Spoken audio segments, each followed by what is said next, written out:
On Jota's social media last week showed the newlyweds smiling and gleeful. His 26-year-old brother was also a professional footballer playing for Portuguese second-tier club Penafiel. Jota, of course, was a key member of the Liverpool squad who won the title last season. He also played for clubs including Wolves, Jota's family, friends and teammates, as well as club staff. In Portugal, Porto have also shared heartfelt condolences to Jota and Silva's family and friends. The club said they're in shock and deep sorrow.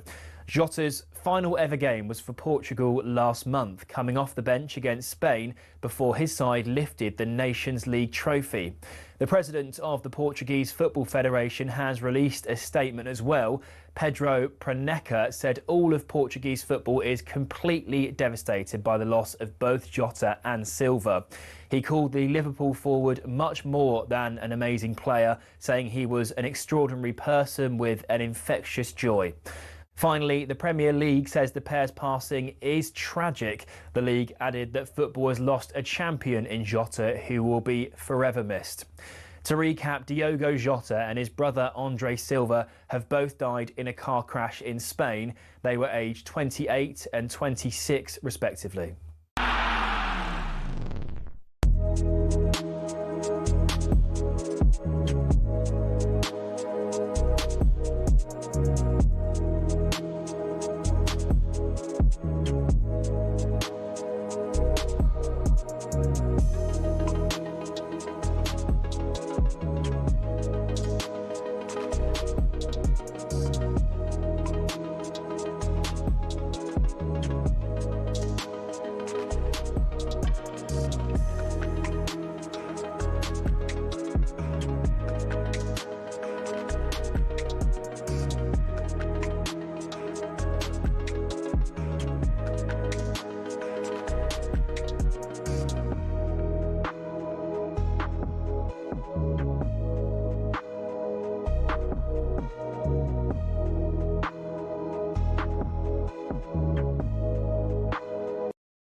Welcome to the Transfer Insiders on talkSPORT. Good evening, I am Hugh Woozencroft. Alongside me tonight, broadcaster Flex. And we will be hearing more of your tributes this evening after, of course, the devastating news that Liverpool forward Diogo Jota tragically killed in a car accident at the age of just 28. So keep your calls coming in. The number 03717 223344. You can also text your tributes or messages in to 81089. We're going to head to Anfield shortly, where many of the Reds fans, of course, have been leaving their condolences. We'll also be joined by former Wolves winger Matt Jarvis in this hour. But, of course, it is a very sad day for all football fans. Tough for us to discuss anything else, and for at least the first hour we'll be taking more of your tributes. We will in due course refocus on some of the big football stories of the day, though, including Manchester United's interest in Ollie Watkins and how Chelsea maybe can integrate João Pedro and prospective signing Jamie Gittins. You are listening to the Transfer Insiders and this is talkSPORT. The number to call, I'll remind you, 03717 223344. Listen, you were just hearing a little bit about the Women's Euros, another game coming up very shortly. So before we get to your calls, let's start on that. You heard that Italy got a result against Belgium in the same group. Spain take on Portugal. Spain, of course, the world champions. They're on their way to Switzerland, dreaming of winning the Euros for the first time. Their focus will be on ending a run of quarter-final exits. They've been eliminated at the last 8 stage in the previous 3 European Championships. But let's get the team news for Spain against Portugal. It's live on talkSPORT 2 tonight. Your commentator, good evening, Flo Lloyd-Hughes. Good evening. Opening game in Group B then. Spain, reigning world champions, of course, very much the favourites, taking on their Iberian neighbours in Portugal. Team news for Portugal, their best player in Barcelona star Kike Nazareth, only fit enough for the bench, still recovering from an ankle injury. An experienced side, though, for Portugal, with a number of Centurions, including the captain and centre-half Carol Costa. 100-plus caps, too, for Jessica Silva and Diana Silva, who lead the line. As for Spain, illness has disrupted their preparations. Ballon d'Or winning Aitana Bonmati had meningitis earlier this week. She's named on the bench. First choice goalkeeper Kata Koy also doesn't start. She's been suffering with tonsillitis, so it's just a third international cap for goalkeeper Nan Clares. Disruption in the back line as well, as captain Irene Paredes sits this one out suspended after being sent off over a year ago in the first qualifying game. Real Madrid's Mendes replaces her, and in the middle of the park, very experienced Alexia Putellas starts alongside 18-year-old Vicky Lopez. Flo Pollock, excuse me for that, ever the professional not correcting me, but Flo Pollock there, our commentator on talkSPORT 2 tonight, and alongside Flo, former England defender Gilly Flaherty. Good evening, Gilly. Hello, you okay? I'm okay. Slightly concerned this evening for what Portugal would even have to do to live with Spain. They're an incredible team, slightly disrupted, as Flo was just telling us, with some illness. What are you expecting to see? In fact, let's put it to Portugal, because it's been very emotional, of course, for all Portuguese football fans. We've seen tributes being made to Diogo Jota by fans holding up placards on their way into the stadium. You know, it will be a tough evening for those players as well in the women's international side, and they've got very, very stiff competition. How are you expecting them to deal with the evening? Yeah, I mean, I think the game would have been a difficult one anyways, but obviously the news earlier on today, that's going to upset any fan, let alone any of these Portuguese players too. So I think they're professional enough to focus on the job at hand. Obviously, you can't be coming up against Spain not 100% anyway. So I think they'll be focused on that. I think it's going to be difficult anyways, because we all know how good Spain is. But, you know, Portugal have had a bit of mixed results leading up to obviously the Euros. So I think they'll set up a game plan, and it's also they've got a couple of key players for Spain rested. Obviously, the main one obviously being Bonmati, who's obviously coming back from meningitis. It would have been difficult anyways, but it's a difficult first game to start with. But you know, I think they'll be set up for it, and all they can do is their best. And I did want to ask you very quickly about a bit of domestic news that's broken this evening. Manchester City have a new head coach. The Denmark boss, Andre Jeglerts, will take over after Euro 2025. He signed a deal running until 2029. City, of course, sacked Gareth Taylor in March. Nick Cushing came in, their former boss, on an interim basis. I don't know what we know about the Denmark boss as to whether this is a good appointment, but he does need to raise the level of that team. Of course, a massive club at the moment in English football.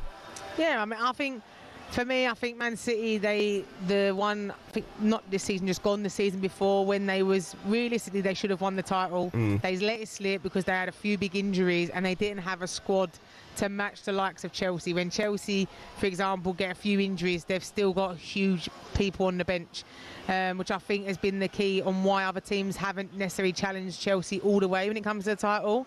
I was a bit surprised with Gareth's sacking as it was, especially with the lead up being up to the League Cup final, and then with Nick Cushing coming in, it was sort of, are we going to have a bit of a cycle here? Is Nick Cushing going to come back full time and sort of take the reins? And he knows the club inside and out. And I think he had his frustrations as well when he went back there, as with how the club is. So obviously I've been involved in clubs that have had new managers, and change is scary, but I also think change is welcomed, and I think it's exciting. I think you're looking at Chelsea with their change of Emma Hayes going. You know, I think anyone coming in there was big shoes to fill. I feel like with Man City, they need stability. They need a manager that's going to get the best out of players, and I think they need to recruit a squad, not just a starting 11, if they want to challenge on all fronts. Okay, Gilly Flaherty, thank you very much for being with us. You're going to hear a full evening of commentary from Euro 2025. Gilly alongside Flo Pollock over on talkSPORT 2. Kickoff comes at 8 p.m. as Spain take on Portugal, and we will go over to the stadium in Bern just before 8 o'clock, as we expect there will be tributes to Diogo Jota made by the Portuguese team, and I'm sure their Spanish opponents this evening. That'll be just before 8 o'clock. You're listening to Transfer Insiders on talkSPORT. I'm Hugh Woozencroft. Broadcaster Flex is alongside me. We're going to get back to your calls very shortly on Diogo Jota. Liverpool fans or otherwise, if you'd like to get in touch, 03717 223344 is the number to call. Before we get back to your calls, we're going to pause briefly for an odds update with our friends at Ladbrokes. Odds update on talkSPORT with Ladbrokes. Supercharge your odds with our Odds Boost button. Selected markets applies to first £50 of stake. Terms apply. 18+. Gambleaware.org. Delighted to welcome Alex Apati to the show. We've had a little bit of a shock already today at the Women's Euros. Belgium would have expected a little bit more against Italy, but they were beaten. We've got Spain, Portugal coming up, of course. What are you making of the tournament as a whole? Because we know Spain are incredibly strong. Can't hear Alex at the moment, but I can see him, and I know his lips are moving, so I know he's talking, or at least I hope he is. Oh, we've got him. We've got him. Hello, Alex. Yes, go ahead, my friend. I'll come off mute. Yeah, Spain, obvious favourites. You're right. Yeah, on paper, I think you would say they're just a class above everyone else right now. They're world champions, massive favourites to win their group. Assuming they win their group, so if they runners-up of Group A in the quarterfinals, they're 13-8 in the outright. So it's pretty short, but plenty will see that as a good bet. England, second favourites, 4-1, slightly ahead of 9-2 shots. Germany and France, obviously the latter, will take on England. We'll touch on that shortly, but yeah, if things go as they should on paper, England will meet Spain in the final for the second major tournament in a row. So slight opportunity for revenge for Sarina Wiegman's Lionesses. Germany could be the ones to watch, but they will probably meet Spain in the semis if the latest odds are anything to go by. What that does mean, again, on paper, is that Spain will have two massive tests in Germany and England if they're to win the Euros for the first time in their history as well. They've never actually made the final, by the way. Neither have France. Those two in the top four in the betting. So maybe the value is in England and Germany meeting in the final. Who knows? It does look like a 4-horse race, though. The rest of the chasing pack are 14-1 or bigger as things stand. A lot of pressure on the Lionesses for sure. Alex, England taking on France, though. What's that looking like? Because, yes, England might be up there in terms of one of the favourites, behind Spain, but got to get the job done against France. Yeah, it should start by saying as well, it's not going to be a breeze of a group to get out of. I think they smashed it a couple of years ago. I think they won one game 8-0, England. I don't think we'll be seeing much of that. It's a massive game for both sides, especially with the Netherlands almost definitely comfortably beating Wales just before this one starts on Saturday. So England are slight favourites to win the group. That is slightly ahead of France. Both are just over even money. The Netherlands are 4-1 to top the group, 11-10 to qualify. So it is going to be close, this one. As for this game, England 13-10, France 2-1, and draw is about 5-2. You'd say a draw probably isn't a bad result for either side, but it does mean that, as I say, they'll probably be playing catch-up with the Netherlands because they're huge favourites to beat Wales. Alessia Russo and Aggie Beaver-Jones are both 5-1 to open the scoring on Saturday night. If we go back 3 years, Beth Mead got the first goal of England's first Euros game. She's 7-1 to do the same again on Saturday. England conceded 2 goals across the entire tournament last time out. I do see France scoring this time, though, so 5-6 for both teams to find the back of the net. Looks a decent bet, but with that in mind, both teams to score and England to win is just over 7-2, and I like the look of that one there. What about the Club World Cup? We're going to be talking about Manchester City a little bit later on. They're obviously on their way home. I'm sure they're home already, or at least on holiday somewhere nice. Chelsea through, and they look like they've got a great route to the final. We'll discuss them and how they integrate some of their new signings a little bit later on. But first, they've got to deal with the Club World Cup. We might see João Pedro next time out. Will he help them possibly lift the trophy? Yeah, I mean, it has been such a strange draw, really, and it kind of weighs into the bet. And PSG are still favourites at 2-1 to go all the way. It's then Real Madrid and then Chelsea. Chelsea 7-2, Real Madrid 3-1, Bayern are 13-2. They of course play PSG next, and the rest are 12-1 or bigger. And yeah, it's just a complete gift Chelsea have had. You look at both halves of the draw. One side is very much Champions League, and the other is probably more like Championship, but they must be rubbing their hands. I mean, PSG, Real Madrid, Bayern Munich and Dortmund all facing off, and Chelsea could be on course to play Al Hilal in the semi-final. But we have seen upsets already, so I don't think they should take opponents lightly. So still work to do, but a massive opportunity for Chelsea to either finish the season or start the season. I don't really know where we are, but with a bang either way. It's just so hard to back anyone in the bottom half of that draw right now, given the calibre of teams that are down there. So kind of have to stick with Chelsea at this point and maybe ask me again in a few days. And we will. Thank you very much, Alex Apati. That was a look at the latest odds with Ladbrokes. It's 18+. BeGambleAware.org. Odds update on talkSPORT with Ladbrokes. Supercharge your odds with our Odds Boost button. Selected markets applies to first £50 of stake. Terms apply. 18+. BeGambleAware.org. So Spain taking on Portugal at the Women's Euros. That's live for you on talkSPORT 2. 8 o'clock kickoff for that. Before then, stay with us on the Transfer Insiders on talkSPORT with Ladbrokes. It's 18 plus, begambleaware.org. We'll be heading to our reporter Amelia Beltrao live outside Anfield straight after this. If you'd like to keep your tributes coming in to Diogo Jota, please do give us a call 03717 22 3344.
You're listening to the Transfer Insiders on talkSPORT. Hugh, Woozencroft and broadcaster Flex are with you. In this hour, we will be, of course, continuing our tributes to Diogo Jota, the Liverpool forward, who sadly passed away at the age of just 28 after a car crash in Spain. If you'd like to join the conversation, pay your tributes and respects, then please do join us on 03717 223344. Many Liverpool fans of other clubs as well, have been doing that exact thing outside of Anfield today. Let's head to our reporter who's outside Liverpool's stadium. Amelia Beltrao is there. Good evening, Amelia. Just give us a sense, and we can see some of those fans behind you who are congregating. We can see a Diogo Jota shirt tied up to one of the trees behind you, balloons, many flowers spread as well. But give us a sense of the mood there at the moment. It's certainly a mood that is quite sombre and emotional. We've had a lot of tears here today, and it has got particularly busy, I'd say, in the last hour or so as kids finish school, people are finishing work and want to come and pay their respects. They've also opened up a book of condolence on the other side of the stadium where people are queuing in their hundreds to sign that. A little earlier as well, a man turned up with his guitar and he was then surrounded by fans as they all sang "You'll Never Walk Alone." So there is a real sense of community, but of course coupled up with a sense of sadness. Amelia, I don't know if you've managed to speak to any of the Liverpool fans individually and see how they're feeling, but from a city that's been through so much and a football club that's been through so much tragedy in its history. What's the sense of some of the individuals you've spoke to about just how they all need to come together and how they inevitably will come together in such a difficult time? Yeah, I spoke to one man earlier. His name was Skippy, an 80-year-old man in a mobility scooter. He had travelled from the other side of the city to come and pay his respects, and the way he came to my attention was he was visibly and audibly crying, so I went to go and console him. He told me that he actually emigrated from Australia from the age of 2, has been a Liverpool fan all his life and bleeds red, and as we were talking about how much of a fan he was, I noticed the cap on his head, which was a Liverpool cap, but it also had the Australia flag just on the side. And as we finished up our conversation, he asked me, can you just do me one favour and chuck this onto the memorial? And I asked, are you sure? And he goes, yes, because this club means more to me than this cap. And he then left in tears, as I was very much on the verge of tears. But yeah, you really do get a sense of that here today. And I think it comes down to Liverpool. As you say, they have been rocked by various tragedies over the years. And it is from that you see the fans having to come together to try and heal those wounds and scars, and that's what makes us a very emotional fan base, but also a very special one. Amelia Beltrao live outside Anfield. Thank you so much for joining us on Transfer Insiders this evening with a sense of, you know, we haven't spoken about it yet, Flex, but it's incredibly difficult to try and get your head around. I think for all of us, when we heard that news a little bit earlier on today, it didn't feel real. And for many people, you know, it couldn't have been real. People thought it was an internet rumour. When it was confirmed, it hit so hard. And then you start to hear the devastating details of, okay, you obviously know it's tragic to lose such a young man in the prime of his life.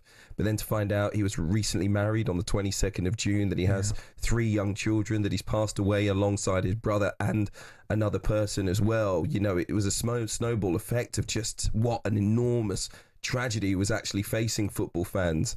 You know, Liverpool is a great club, and as we've heard throughout the day, a club that has been through tragedy after tragedy and has come together and formed a pretty unique bond in world football, to be honest. You know, we're both Manchester United fans. I've got a huge respect for Liverpool Football Club. Part of what makes the rivalry so great is the fact that two cities, I know I'm from London, you're from down south as well, but Manchester and Liverpool, with such proud histories, produced 2 magnificent football clubs, but also fan bases. You know, in Liverpool, the respect that you have for that fan base makes the rivalry so strong, in my opinion, between the two clubs. You know, you would never want to see those fans wounded in this way. You know, it is absolutely tragic for his family. Of course, our condolences, I'm sure, go out to his family and everyone associated with Liverpool as well. But again, I'm sure your reaction was similar. Yeah, and I think that's what puts it into perspective here. Is you're right to talk about, obviously, of course, the football side of this, but the human element of this is just so heartbreaking. Like you say, when you begin to learn the details one after the other, and you just see how happy he was in his life, and I think that's the thing that for me personally that really hits home, because it just puts things into perspective that football really is insignificant in life, because nothing's promised. And when you think that the season he'd had, the pinnacle he was at, and away from the football, for him to sort of embark on this journey with his wife to say, we're ready to attack this thing called life together. This is our time, only on the 22nd of June.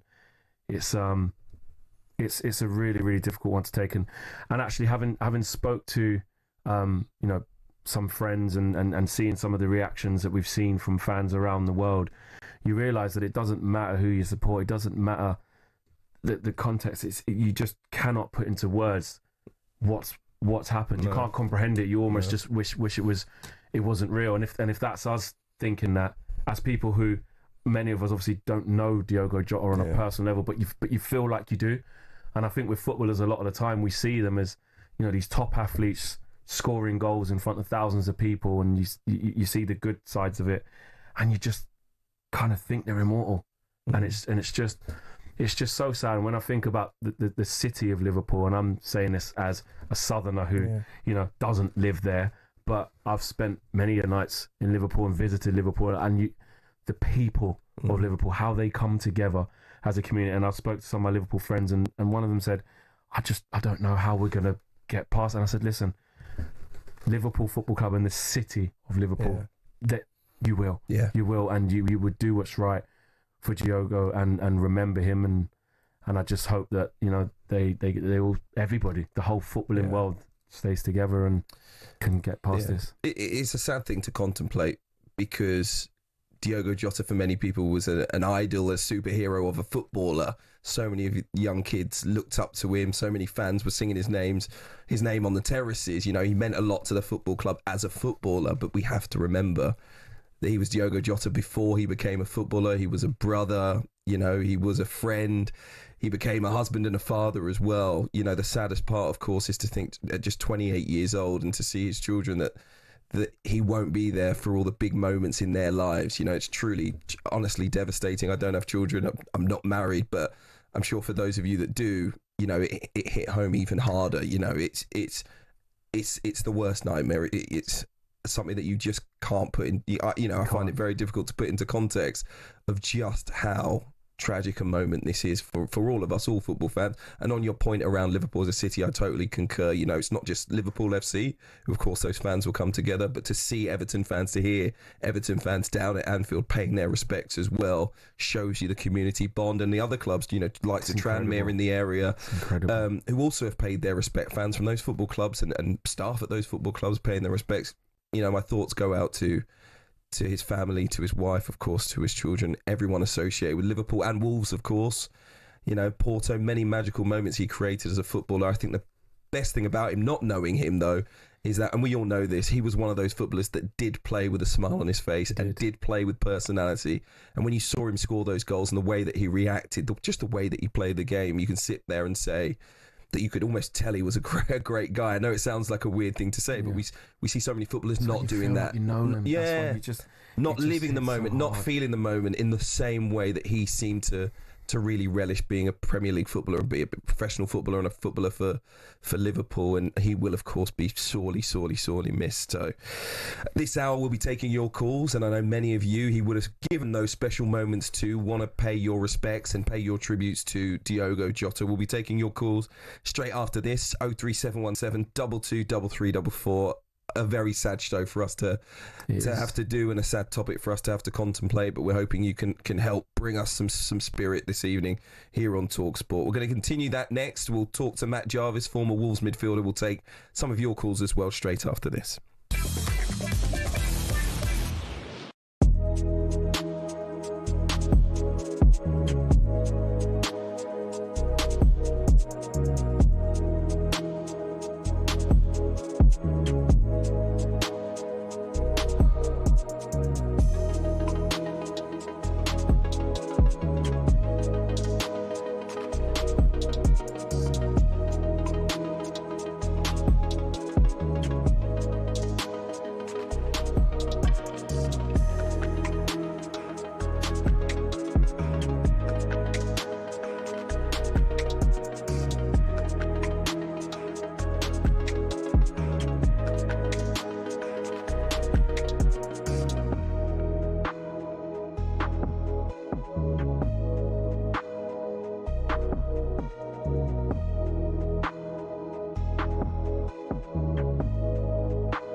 Diogo Jota has died at the age of 28.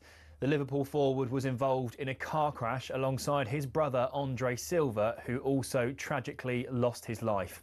It happened in the Spanish province of Zamora at around midnight this morning, local time. The civil guard in Spain says their car left the road while overtaking another vehicle because of a tyre blowout. The Lamborghini then caught fire. Tragically, Jota married his long-term partner Ruti Cardoso less than 2 weeks ago, and they had 3 children together. Photos shared on Jota's social media last week show the newlyweds smiling and gleeful. His 26-year-old brother was also a professional footballer playing for Portuguese second-tier club Penafiel. Jota, of course, was a key member of the Liverpool squad who won the title last season. He also played for clubs including Wolves, Atletico Madrid and Porto. In a statement, Liverpool said they're devastated by his death, calling it tragic and unimaginable. Liverpool FC's hierarchy also said they'll continue to fully support Jota's family, friends and teammates.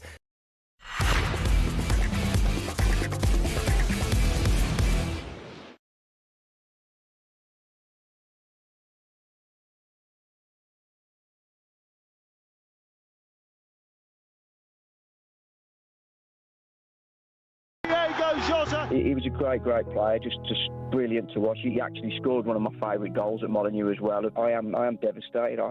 It's really hit me hard this morning. It's awful. He's the nicest guy, and the memories start coming back of that team with that Nuno built. You know, he was part of that first season in the Championship and the team that Nuno built, and Diogo was just so humble. Some of the tributes that have been paid today on talkSPORT to Diogo Jota,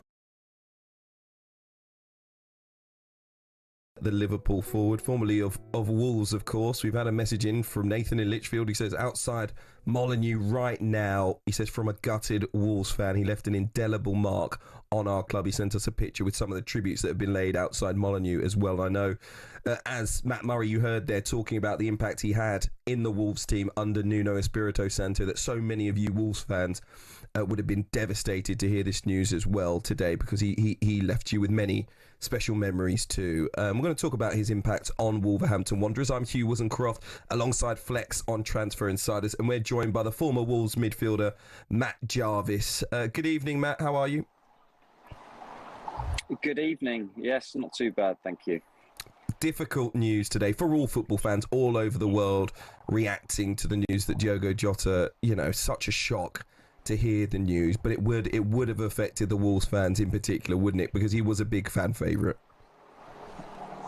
100%. It was a bit numb, really, this morning when I see it. Couldn't really comprehend. Didn't think it was real, to be honest. Just incredibly sad. And as you say, with the Wolves fans, he's a hero to them. I think he's what he did when he come to the club in the Championship, got promoted with his goals, with his energy, with his directness. I think that's what put him apart within that Wolves squad, especially with the fans. I think that they all they could see was his directness. He was so sharp, so just able to drive straight towards the goal, using his paces. He wasn't much of a trickster, just go straight towards the goal, and his goals and assists were just pivotal in the way that they got themselves back up to the Premier League.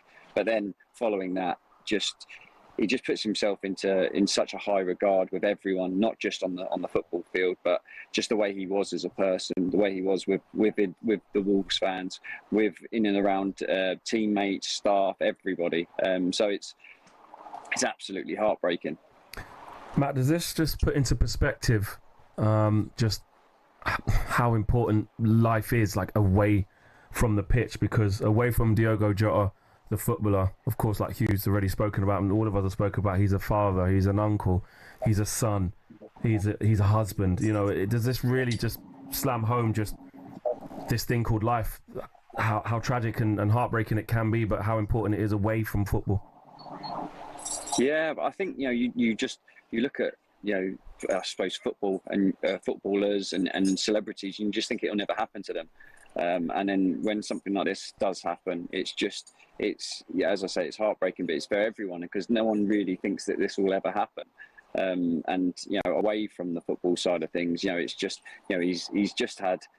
For Portugal, the Nations League, he's been, won the Premier League with Liverpool. He's just got married, so he's living his absolute best life. He's just on such a high, and then from that to where we are today, talking about him, it's absolutely heartbreaking. What do you think the reaction will be the next time Wolves take to the pitch? And I'm sure they will make a tribute at Molineux the next time they play. I imagine the Wolves fans will be singing his song, singing his name on the terraces there. He will, I guess, go down in history with the club, but he will, I guess, because of the tragedy, be remembered even more poignantly. 100%. I think it won't just be the Wolves fans; it'll be every single fan base, because they'll all feel it. But for Wolves, 100%, they will be, that first game, that first home game, I think will just be. It'll be extremely upsetting. It'll be extremely emotional. But I think, every single Wolves fan that will be in that stadium will be singing his name, will be applauding him, will be giving him absolutely everything that they could possibly give to what he's done for the club, first and foremost, but as a person and as a family. And this is where, football does have its massive strengths, and you look from everyone today. Everyone is together on this. Everyone is feeling the pain, and I think that just shows the football community and the togetherness. The rivalry's there, obviously, with everything, but when it comes to stuff like today, football doesn't matter, and it's purely and simply about him and his family. Matt, we heard Danny Murphy call into the show earlier on, and he was sort of saying that he hadn't experienced this as losing a fellow teammate. I'm not sure if you have, but how difficult do you envisage it being in that Liverpool dressing room when they not even just when they get back for pre-season, from now, with the high that Liverpool have been in, with the season that they've had? How difficult is that now in the changing room with such a void?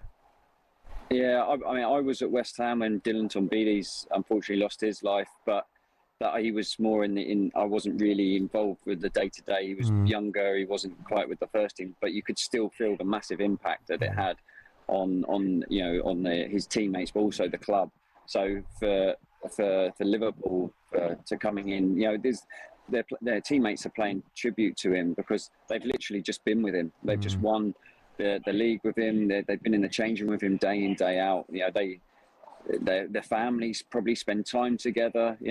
Go on holidays together. It's going to take a massive first few weeks. I imagine, of just sort of getting used to him. Obviously, not sitting in his space in the change room. I think that's another big part of it. You walk in every day and you see the same faces. You see the same people in the same spots in the change room. So to just have that as well, it's going to be awful. Matt Jarvis. I think they need that first game as well. Tell us why you feel that the game would be so important for them. I think because emotionally, I think everything's building up to it. So when you can get onto the pitch, obviously the fans will show their appreciation. They'll be showing all of their emotions and trying to give him absolutely everything that they possibly can for his family. But then for the players, that emotion, that physically, it's going to be tricky to go out and then perform, because it's going to be in your minds. It's going to be that the club's going to be making such an effort to do something for him. So to be able to get that game not out of the way, but to show your appreciation and to really give it everything for him, but also just it takes so much out of you physically, the emotional side. So I think just having that first game to go and show the appreciation, to just have that, not that weight, but also everything else that comes with it, it's going to be extremely difficult. Yeah, tough time ahead, I'm sure. Matt Jarvis, former Wolves midfielder, former England midfielder, thank you so much for being with us on Transfer Insiders, taking time out to speak to us this evening. We're going to get a quick report from Wimbledon next. Jack Draper has been in action. Has he won, though? The latest on talkSPORT comes from Lisa O'Sullivan. Jack Draper is out of Wimbledon. He's been sent packing by an inspired Milan Cilic, who rolled back the years to dominate the action on number one court. The big serving 36-year-old was flawless. He took a 6-4, 6-3 lead. The British number one changed the tune in the third set to impose his own game plan. But Cilic back at Wimbledon for the first time since 2021, a former finalist at the All England club, serving first in the fourth set, stayed in front and broke in the 10th game to go through 3-1 and prevent Draper from progressing past the second round again. Lisa, thank you very much indeed. We'll have the updates on what will, I'm sure, be another late evening at Wimbledon from Lisa tonight. You're listening to the Transfer Insiders on talkSPORT with Ladbrokes. It's 18+, begambleaware.org. We'll get to your calls on Diogo Jota straight after this. 03717 223344.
You're listening to the Transfer Insiders on talkSPORT. Hugh, Woozencroft and Flex are with you tonight.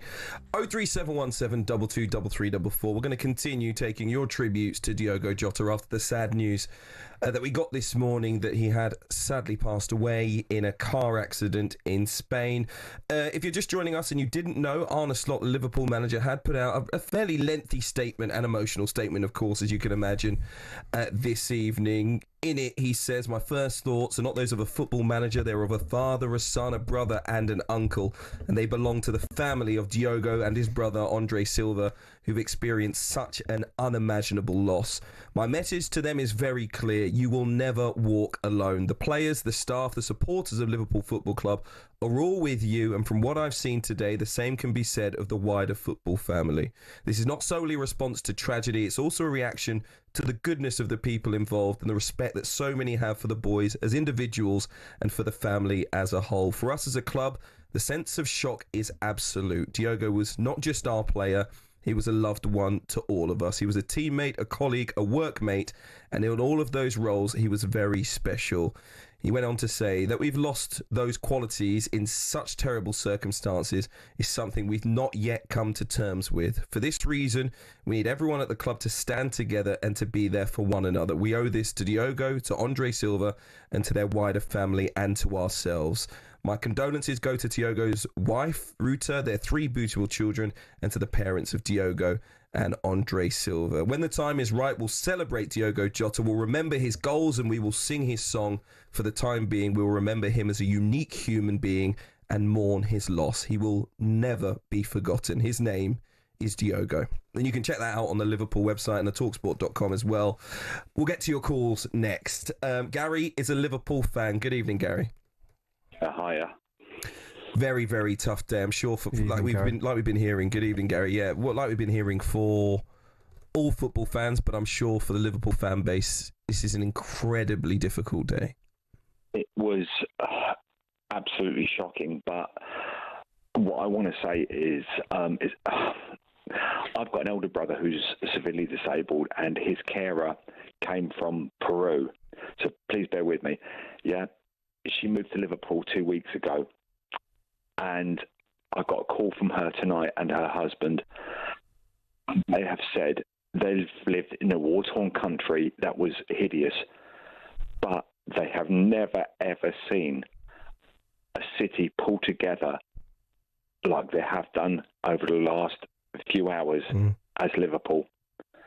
She called me and said, people with, and she didn't even know what Tranmere was, Tranmere, Everton, all hugging each other in the streets, crying, really emotional.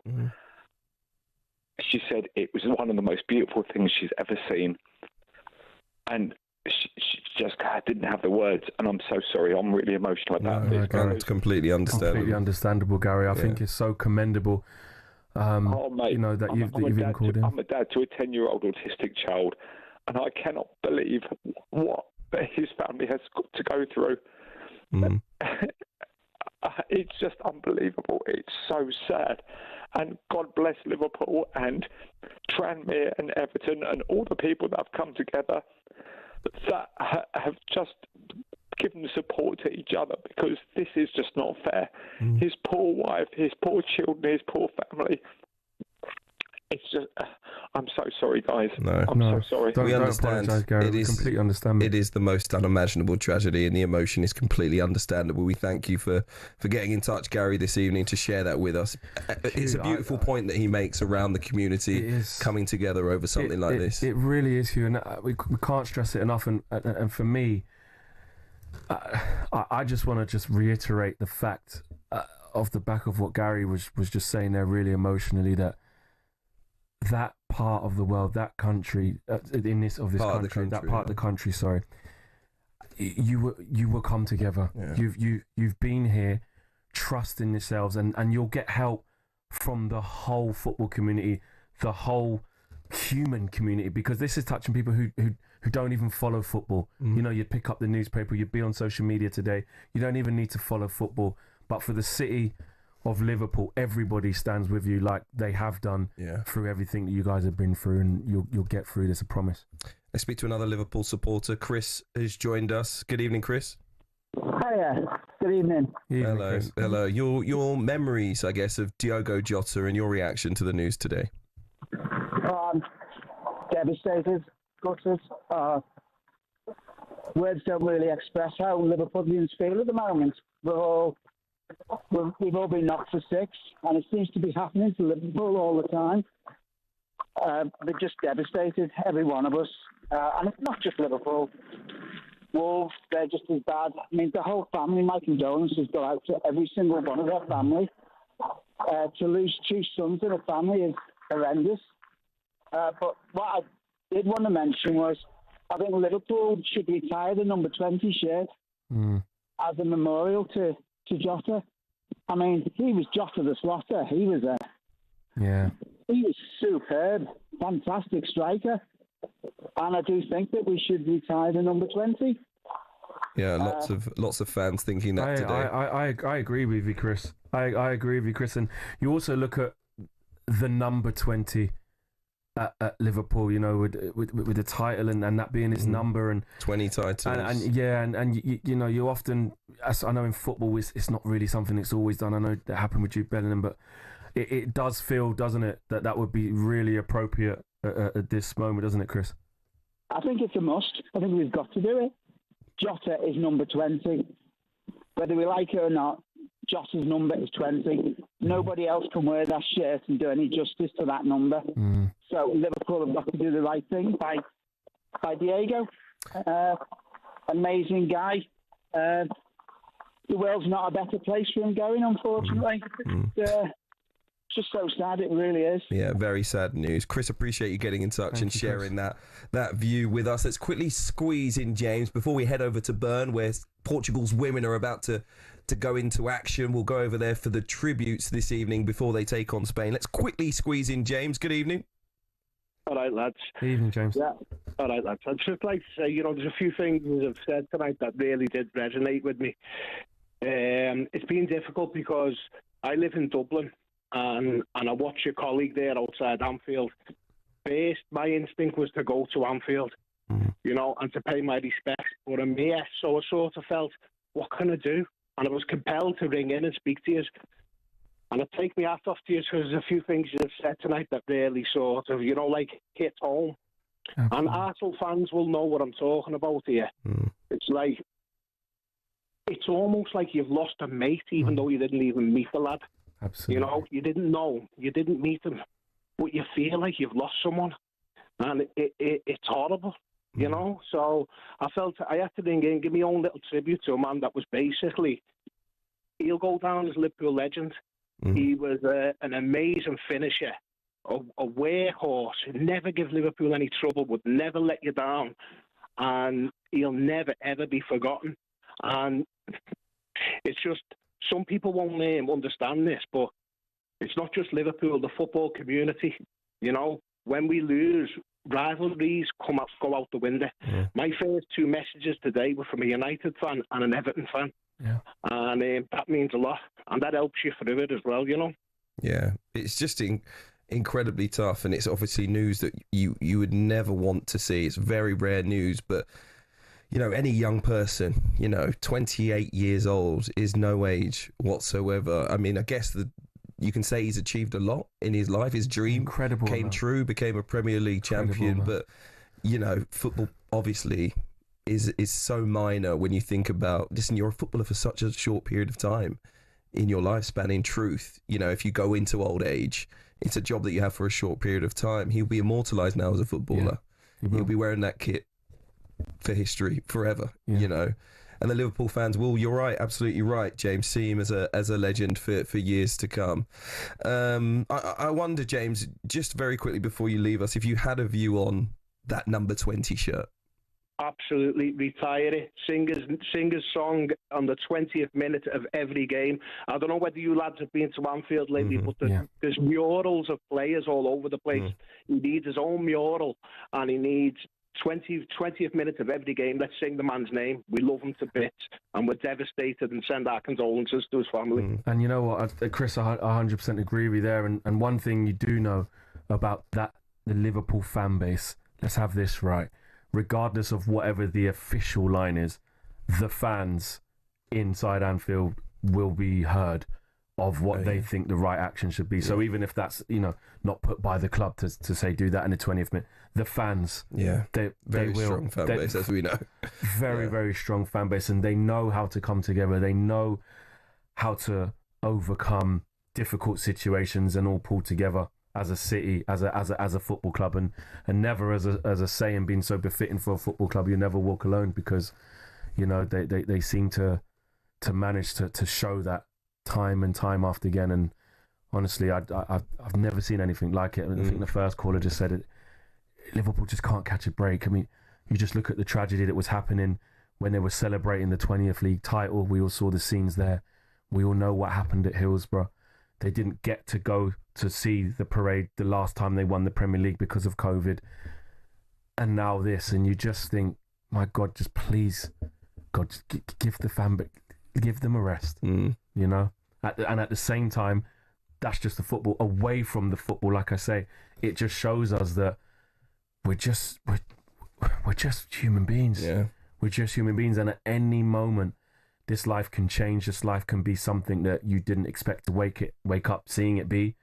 And for me, on a personal note, I'm heading towards my first year of being married, and seeing that he's just embarked on that.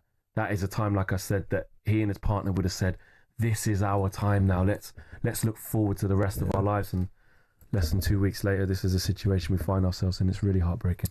Jurgen Klopp summed it up very well. He said, "This is a moment where I struggle. There must be a bigger purpose, but I can't see it." Yeah. You know, it just kind of underlines just what a huge tragedy it is. There will be tributes paid this evening by the Portuguese fans who are out in Switzerland for the Women's Euros. They are taking on Spain in an Iberian derby.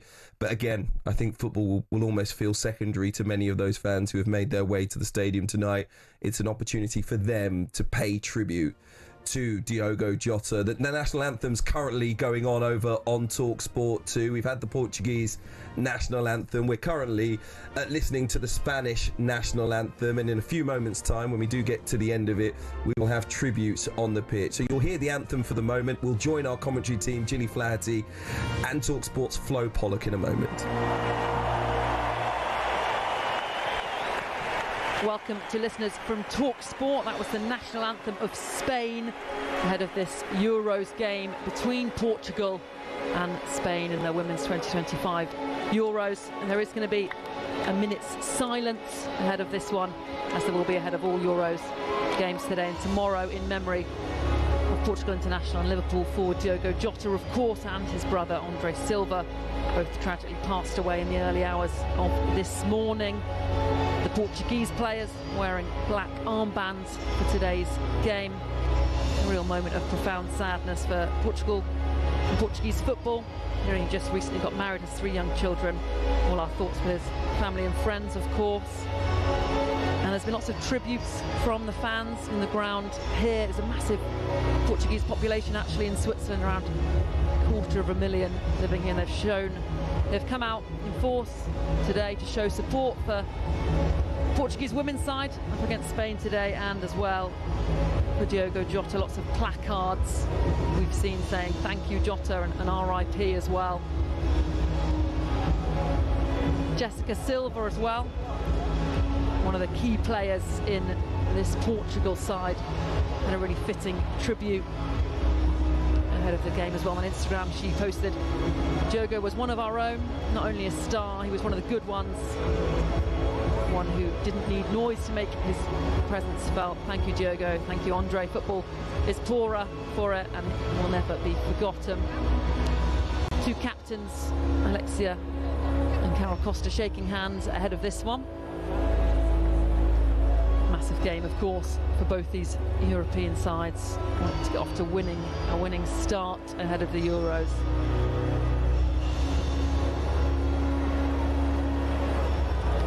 But of course, Diogo Jota will be in the hearts of all those Portuguese players out there and all those fans, as the stadium announcer asks everyone to stand for the minute's silence then for Diogo Jota and his brother Andre Silva. Diogo Jota and his brother Andre Silva will tragically pass away today.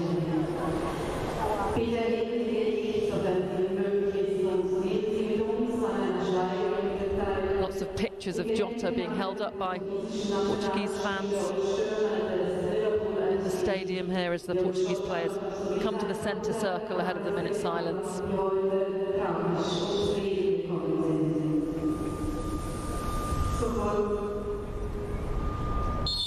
Por favor, se puder, e juntos a nós nos momentos de silêncio, em memória do internacional português e abraçados à condoléncia, Diogo Jota e do seu irmão André Silva, que faleceram tragicamente hoje.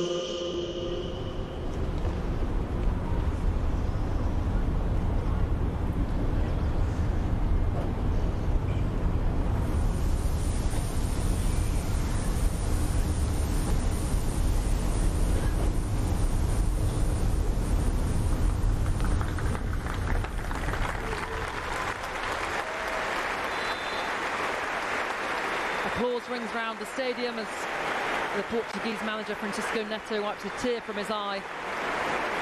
Fitting tribute there for Diogo Jota and his brother Andre Silva, lost in the early hours of this morning in a car crash. So kick-off then underway in a matter of moments. It is Spain, the reigning world champions, up against Portugal here on talkSPORT 2. We'll continue the tributes to Diogo Jota on Transfer Insiders. Join us on 03717 223344. You can also drop us a text on 81089. News slightly delayed, but it will be with you straight after this.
News of Diogo Jota's death has prompted an outpouring of grief in Liverpool and around the world. As the day goes on, we're seeing more tributes from his teammates. Alexis McAllister says he can't believe it, adding, "I will always remember your smiles, your anger, your intelligence, your companionship, and everything that made you a person." Darwin Núñez says there are no words of comfort for so much pain, and his former manager Jurgen Klopp says, "This is a moment where I struggle. There must be a bigger purpose, but I can't see it."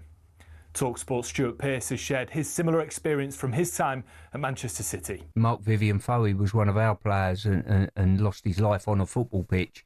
And the impact that had around the football club, in the dressing room, with teammates, it is just immense. Liverpool legend Danny Murphy expressed his sorrow at the news. Heartbreaking. I was shocked, like all of us. We all love football, Jim, don't we? We all have a passion for it, whether winning, losing, who our team should sign. All seems to become a bit irrelevant. It puts things in perspective when you hear news like this. It's just absolutely heartbreaking for everybody concerned. Gareth Roberts from Liverpool supporters group The Spirit of Shankly says Jota's effort and spirit endeared him to the Anfield faithful. I think you could see that in the fact that, you know, his song was one of the ones that was sung the loudest and the longest every week on the cop. And that was because there was a bond there. That's because we saw something in him that, you know, was our spirit fed back to us almost. But Jota didn't just make a mark at Liverpool, winning the FA Cup, League Cup and most recently the Premier League. He was much loved at Wolves, where he went from securing promotion from the Championship to playing in Europe with them. Former Wolves keeper Matt Mills remembers not just the player, but the man that he was. I just looked on my phone there. I've got a picture of him with my little boy and his mates. I was outside Molineux. They'd just beaten Wolves. He saw me, and he hadn't seen me since he left. He comes over, takes time with my little boys and his mates, has photos, and that's a measure of the guy. He was an amazing person. You can read all the tributes pouring in for Diogo Jota and his brother Andre Silva on our live blog at talksport.com.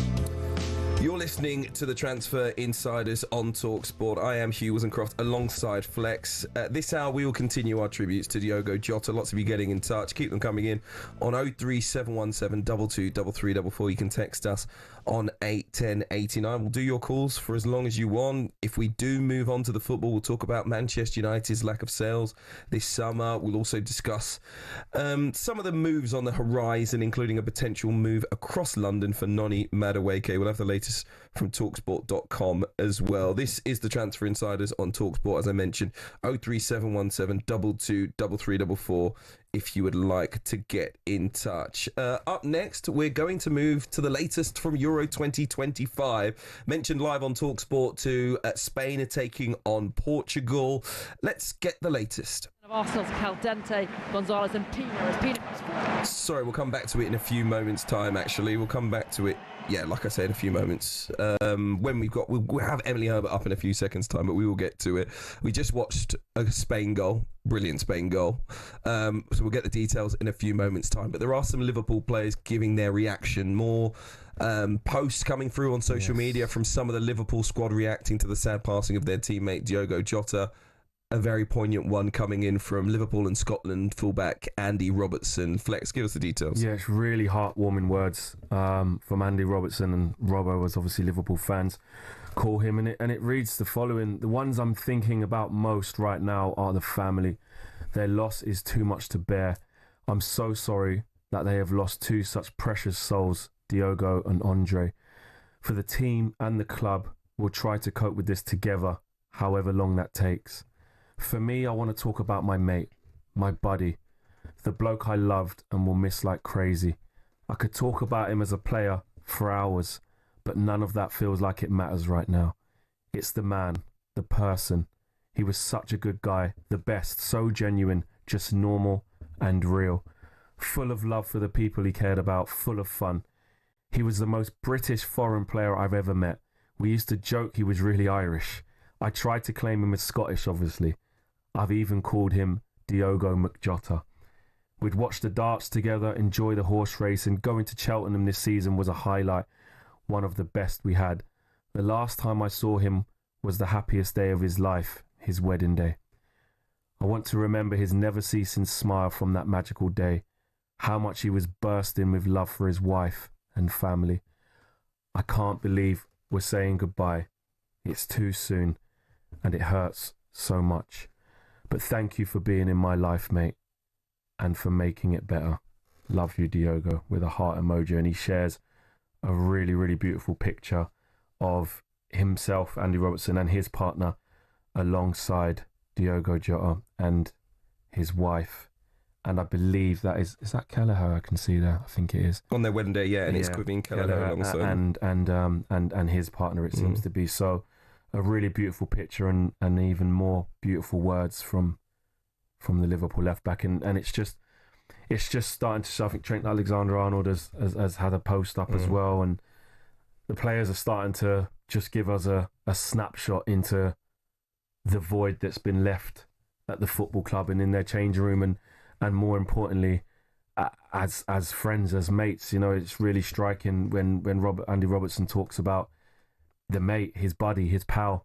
Often joking that he's Scottish. He's the most British foreign player I've ever met, he says. And I think actually, you know what, Hugh, when something tragedy hits, you're left in this state of shock, aren't you? This state that you can't comprehend what's happened, and you feel really down, of course.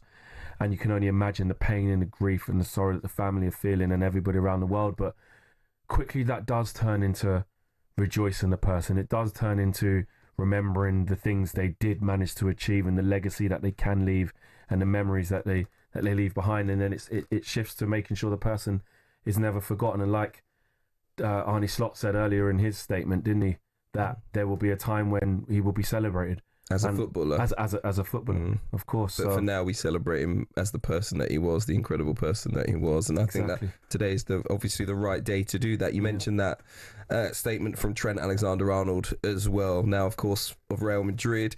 But he says it's so difficult to find the right words when your head and heart are struggling to accept that someone you care about so much has gone. Diogo, your family was your world. They were everything. For Ruta, his children and his parents, all of our hearts are broken. And for Andre as well, brothers and best friends. When it's less painful, I want to remember Diogo with a big smile. So many laughs and happy moments. He was such a great teammate and a true friend. Forever number 20. Rest in peace, Diogo.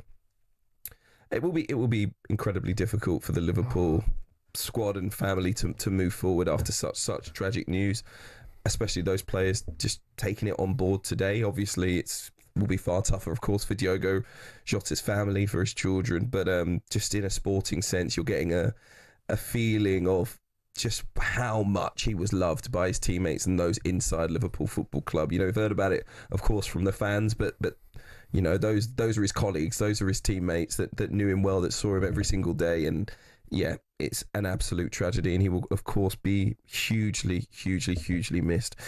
We will come to more of your calls very shortly, 03717 223344. Before then, let's get the latest from Euro 2025. I mentioned on talkSPORT 2, Spain taking on Portugal. Let's get the latest from talkSPORT's Emily Herbert. Well, Spain 2, Portugal 0. It didn't take long, just 90 seconds in, and Spain are in front. Number 9, Esther Gonzalez, with a moment of brilliance with the first, controlled the ball superbly in the box and flicked it on with the back of her heel. That's the quickest goal Spain have ever scored. Vicky Lopez with the second, though, a quick tap in from a ball that rolled across the goal line. This is all too easy for Spain. The world champions are heavy favourites, not just to win this game, but go all the way and lift the trophy in a few weeks' time. 12 minutes in, it's Spain 2, Portugal 0.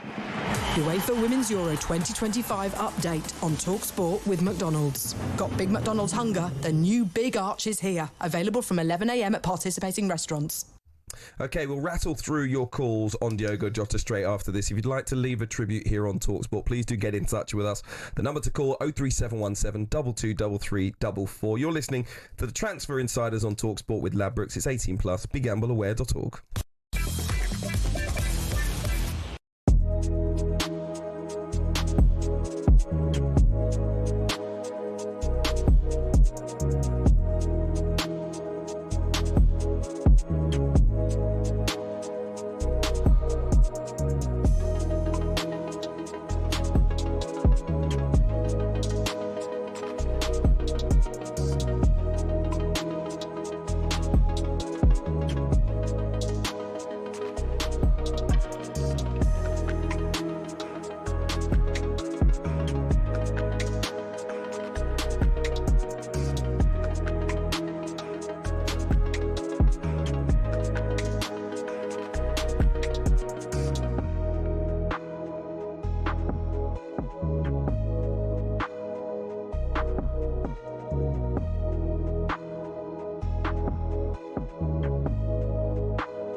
And Flex are with you tonight, reacting, of course, to the sad news, incredibly sad news of the passing of Diogo Jota. Some of you have been helping us with that. We appreciate your calls on talkSPORT this evening. The number 03717 223344. We'll move, I think, to talk about some of the other football stories of the day from half past, but for the next 15 or so minutes, let's get your reflections. Football fans, as we mentioned a little bit earlier, not just from the clubs that Diogo Jota has played for, but also from the wider football community. Alan is a Chelsea fan who's given us a call this evening. Good evening, Alan.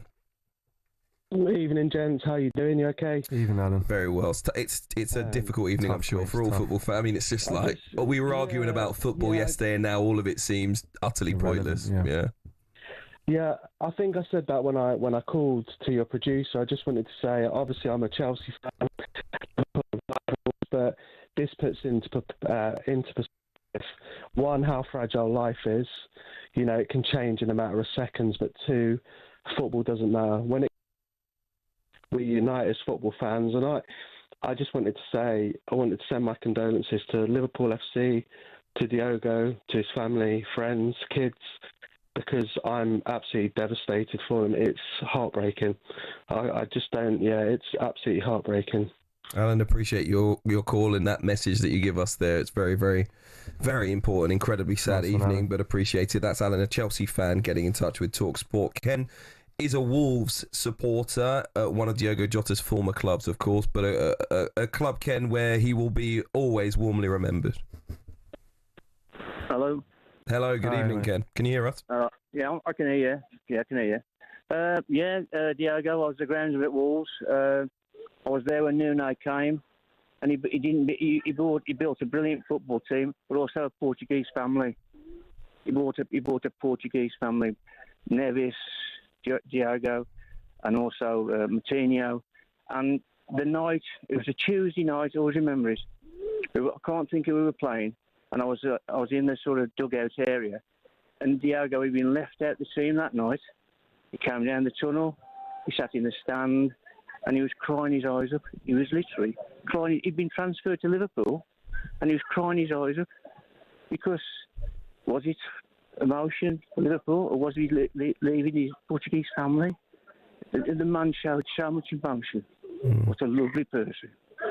Indeed. I can just give all my condolences to his family, to all his Portuguese friends, his football friends, and all of the Liverpool supporters and Wolves supporters. Ken, I really appreciate that, and I can hear the emotion in your voice as well, so really appreciate you taking the time to get in touch with us this evening. Ken, a Wolves fan. Just summing up, I think, how much that club did mean, Wolves, to Diogo a lot of Jota. the Liverpool perspective, obviously, because he's a current Liverpool player, but it's so true. You know, Porto fans, the Portuguese national team and teams that he's played for in the past. The whole football Such community affection. such affection. Yeah. Let's speak to Tony next. Tony is a Spurs fan. He's given us a call. Good evening, Tony. Good evening, Tony.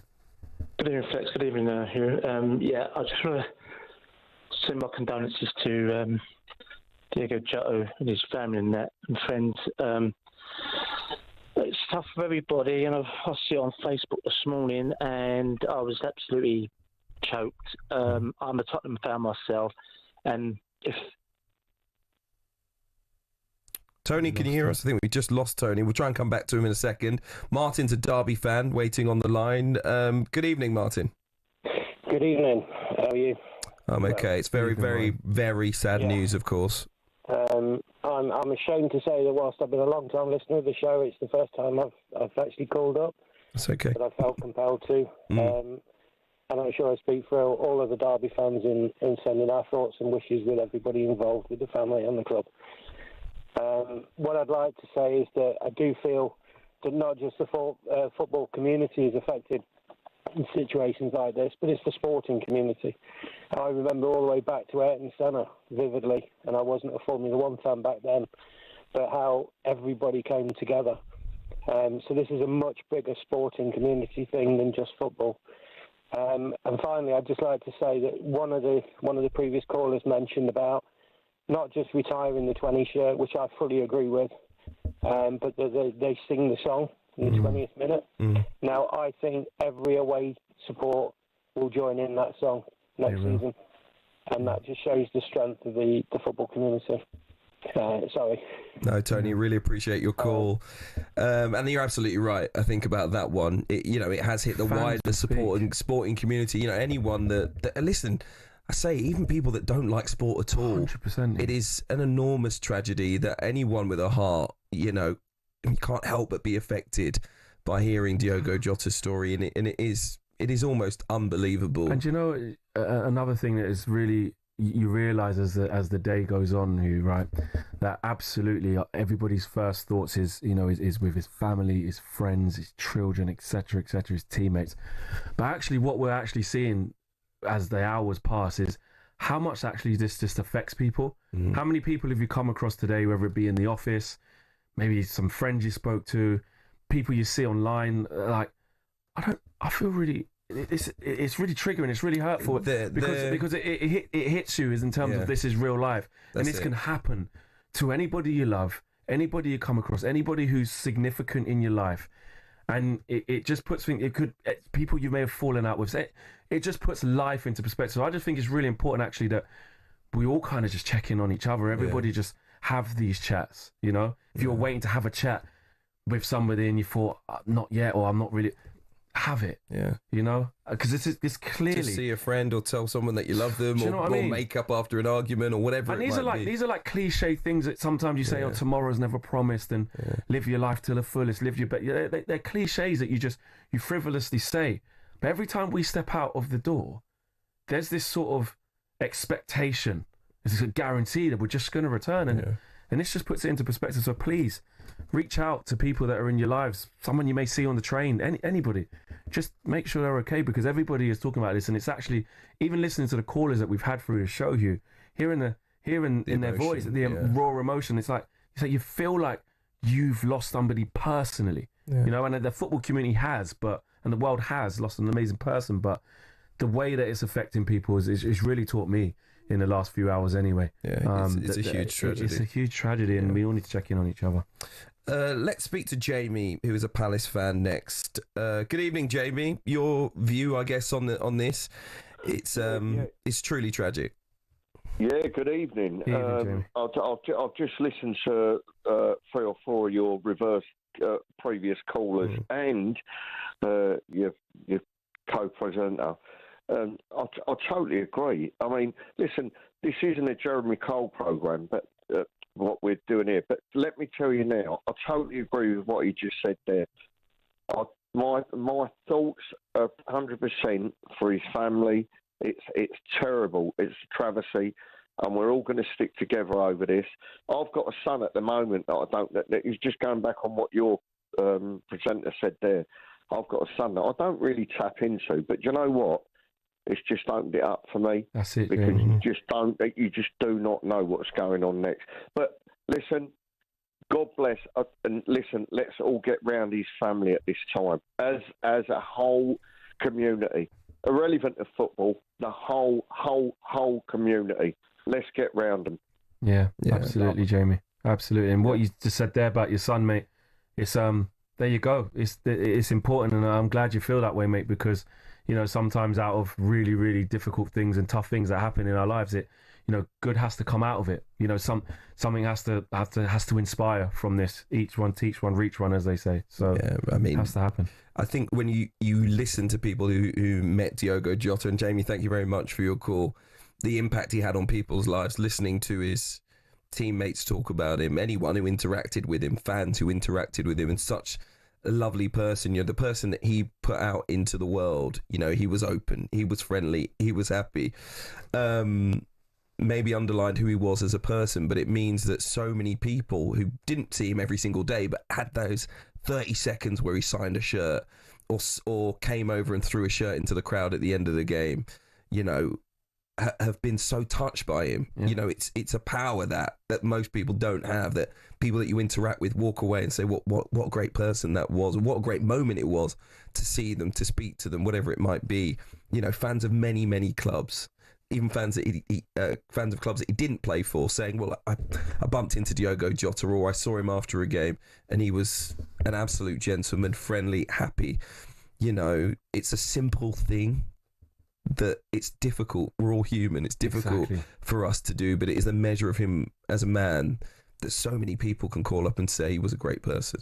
I wish that whenever my time comes, people could say that about me. I don't think they will, but they will. But do you know what I mean, Flex? Like, it is that legacy that it's incredible behind. Legacy to leave behind. And it's really difficult now to contextualize that because of the tragedy, right? And I suppose it probably always will, but there has to be, and there will be, and then there needs to be something that comes from things like this, and that's also what's doing right by Diogo Jota, because for a 28-year-old, look what he achieved. Of course, the sadness is of it's too early, and there's so much more he was going to go on to achieve. And like I say, but getting married, he was just embarking on that next stage of his life, having been on such a high. Because it's really, really sad, but it does put a lot of things into context. It's about lots of things came into perspective for a lot of people today. It's a truly tragic story. Once again, our condolences go to Diogo Jota's family, to everyone associated with Liverpool, of course. I think Jamie was talking about his son there. You think about Diogo Jota's children, of course, and then the fact that they're going to miss out so many years with their father, but then you think of his parents too, who lost both of their sons. It is a true tragedy, and one that we'll always remember in English football. I think he made an impact on the pitch, he made an impact off the pitch, and he will be sorely missed. And of course, we'll have more on what is next for Diogo Jota, for Liverpool Football Club, in terms of whether they retire his number. The tributes that will be continued to be paid for him will, of course, have you covered here on talkSPORT in the coming hours and days. Up next, though, we will try and move on to talk about other areas of football. It will be difficult. Again, if you can help us with that, we would appreciate it. The number 03717 223344. Up next, we'll talk about some of the big transfers on the horizon. You're listening to the Transfer Insiders on talkSPORT with Ladbrokes. It's 18+, begambleaware.org.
You are listening to Transfer Insiders on talkSPORT. Hugh Woozencroft here alongside Flex. We appreciate your contributions over the first half of the programme. Incredibly difficult from people from all different quarters, fans of all football clubs. You know, amazing to see fans coming together. Those of you that have been down to Anfield and laid a tribute, fantastic. Even if you weren't able to, the fact that some of you have given us a call and were able to do that on talkSPORT mark the sad passing of Diogo Jota by just giving us some of the stories that you had with him, or just reflecting on his impact as a footballer, then thank you so much for doing that, because as we heard, it was very difficult for a number of you to do that. So thank you so much for picking up the phone on talkSPORT tonight. We truly do appreciate it, and we'll try and get back to some of the tributes as they come in from some of the Liverpool players as well. But we are going to move on from the story. We'll be talking flames or freezing in a few moments' time, where Flex and I take a look at some of the day's hottest transfer stories. Before we get there, as I mentioned earlier, Euro 2025 ongoing live on talkSPORT 2 at the moment. Spain had a healthy lead over Portugal. Any sign of a comeback this evening? Let's get the latest from Emily Herbert. Not quite. Still Spain 2, Portugal 0. Portugal can barely get out of their own half at the minute, as Spain has another attack on the box, but it's headed out well. Their press is relentless. Esther Gonzalez, who scored the opener, is causing all sorts of problems in the Portuguese box. Portugal having to throw bodies on the line just to block the waves of attack. The world champions Spain have never lost to Portugal, and with a performance like this, you can kind of see why. 33 minutes in, it's Spain 2, Portugal 0. UEFA Women's Euro 2025 update on talkSPORT with McDonald's. When the big match means Big McDonald's hunger, try the new and iconic Big Arch. Available from 11 a.m. at participating restaurants. 33 minutes on the clock in that one. Spain 2 goals up. You can listen to the commentary live on talkSPORT 2. Of course, we're bringing you wall-to-wall Women's Euros commentaries across the talkSPORT network. Big summer for us of Live Football Club World Cup coming up in the next couple of days as well when it returns. But Flex, let's play flames or freezing. Quick fire. As I say, we take a look at some of the day's hottest transfer stories, and we'll decide if we're going to pour some cold water on them or if they're absolute flames. All right, so it's fairly evening, easy for us to get. Rodrigo leaving Real Madrid. It looks like that's likely. We've seen reports today that Xabi Alonso is willing to let him talk to other clubs.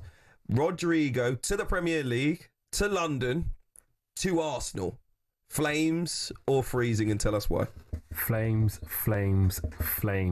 Bring. Even as a neutral, I want to see Rodrigo in the Premier League. Fantastic young player, brilliant work rate, great skill, can play on the right, can play on the left, very versatile, team player. You know, you look at the people he's had to play behind or second fiddle to, if you want to call it that. Very selfless player.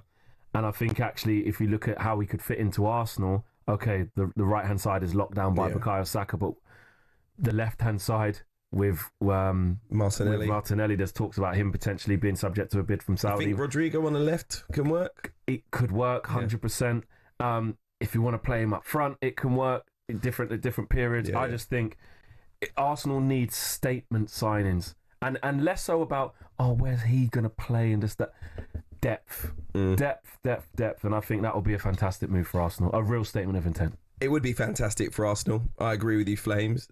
But if I'm Manchester City, I'd be looking at Rodrigo. I'd be looking at Rodrigo. I think the wide options haven't been great. Grealish is obviously going to be likely on his way out. He hasn't played much. Yeah, but we're talking wingers now. Yeah. Players that can play wide, there's a few. Foden's one of them. Shirky's one of them. Bernardo Silva can play out wide if you want him to. But wingers. Rodrigo, the Premier League attacks built at the moment on high-quality wingers. Doku, talent, doesn't chip in enough with goals and assists that they need. But obviously an electric player. Savinho, quality. But again, goals and assists, not chipping in the way that they need to if they're going to be winning the Premier League. And you look at it and you think, is there a space for someone like Rodrigo? Truly, I think he's top draw. He goes under the radar because, of course, so much has been about Mbappe and obviously Vinicius Jr., but he almost takes one for the team. His work rate is there. The other two obviously don't track back as much. Exactly. And he maybe sacrifices a bit of his game so that those two can excel. He's a top player. I'd love to see him in the Premier League full stop. That's what I mean, as a neutral. I wasn't really thinking about City. That's a good point. But I just think it's the kind of player they should consider 100%. at the moment. I think they'll sell a few, obviously, to make it happen. But Yeah, I think Flames him come to the Premier League. Absolutely. Full stop. Absolutely. Flames or freezing? This is a Chelsea player, Noni Madueke, going to Arsenal, moving across London to the red of the Gunners. Nah, not for me. Freezing Why? cold. Iceberg. Bad move for him or bad for Arsenal?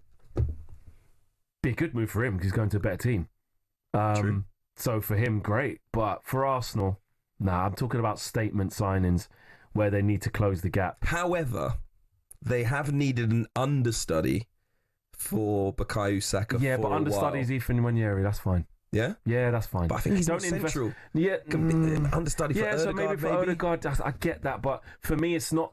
That's not the calibre. No disrespect to Noni Madueke. For big money from Chelsea, not for me. Nah. That if I was an Arsenal fan, because we've heard Eze, we've heard Rodrigo, we've heard Sesko and Gyökeres. Yeah, but they're for there to be frontline starters. That's what I mean. That's what they need. That's what Arsenal need. They've got Martinelli, they've got Trossard, they've got Ranieri, they've got some guys who can fill in. Yeah, I don't know with Jesus whether he's going to get sold over a lot of injuries there, but you've got that. But you're like, we need to complete I need the fire signings. I need Flames, and that's not Flames. Okay, Flames or freezing? This is a Spurs player, Christian Romero, going to Atletico Madrid. This has been a rumour for quite a while. Flames. He is the most Simeone player that I can think of right now playing football. You know, he's got that streak, he's got that gene, the bozo gene where he could just get sent off. He's a bit of a lunatic, passion. He would fit in. He'd fit in with Atletico Madrid. Oh my goodness, perfect. And for Spurs, does he make Atletico Madrid better? This is one of the issues that people have had with Diego Simeone in Spain. He's put out a team that the best team that he had that got to a couple of Champions League finals, lost to Real Madrid, actually played fantastic one-touch football on the counter-attack. So they had this reputation for being needly and kicking you up in the air and whatever it might be, the Diego Simeone DNA. But that team, I remember Gabby being the captain. Do you remember? It had some poise. Antoine Griezmann, I think, was at the heart of the quality going forward, but and there were the Diego Costa years, of course, but they had something. They had more quality with the ball. I think he's better than Langley. He's better than Langley. The one thing I would say for Romero is, I'll be honest, there are times where I'm like, I think he's overrated. I'll be honest, I do.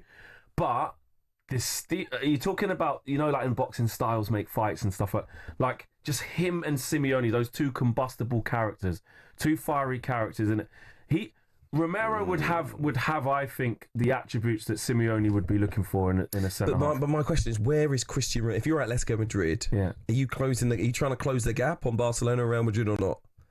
Because Christian Romero is he that guy?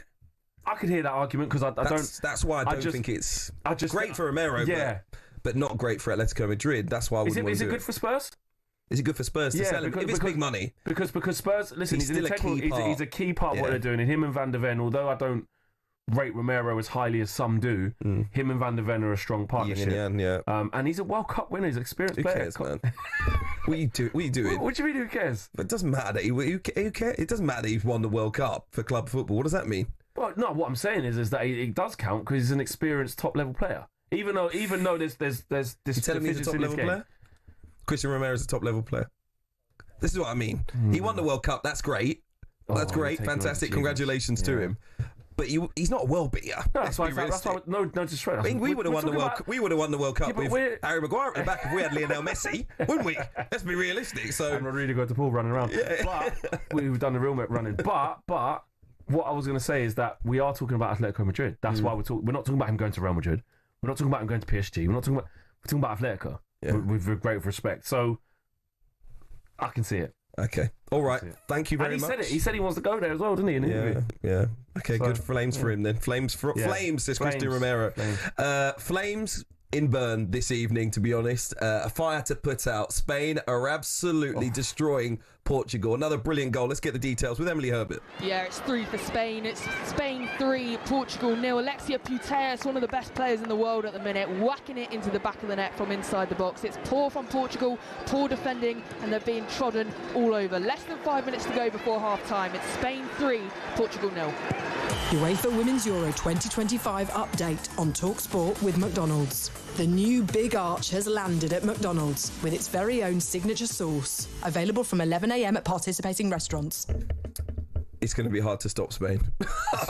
The first goal we saw, oh my, off the shoulder, controlled it on the shoulder. We're on the attack again here as well. Outside of the boot at the back. And that goal from Pateas. It could be 4. It could be 4. Still going. This is the thing, though. Passes in the box, the movement, the speed. But that goal. Oh, it's in. It's in, is it? Oh, so it is 4. I don't know how that's happened as well. I looked away when the cross looked like it was going into the goalkeeper's arms. Yeah, and it's hit the post, come back, hit off another player, and they've scored. They've scored again. Yeah. Okay, let's see if we can get the details from talkSPORT's Emily Herbert. Well, it's Gonzalez with her second of the game. It was kind of fired in and then hit the post, bounced out, and she was just standing right at the right spot at the right time, and she just tapped it in again. Another tap-in goal. But yeah, 3 minutes to go. Spain 4, Portugal 0. UEFA Women's Euro 2025 update on talkSPORT with McDonald's. The new and iconic Big Arch has landed at McDonald's, featuring an unbeatable lineup of juicy beef, cheddar cheese, and its very own signature sauce. Available from 11 a.m. at participating restaurants. 2 minutes to go until halftime in that game. It is live for you over on talkSPORT 2.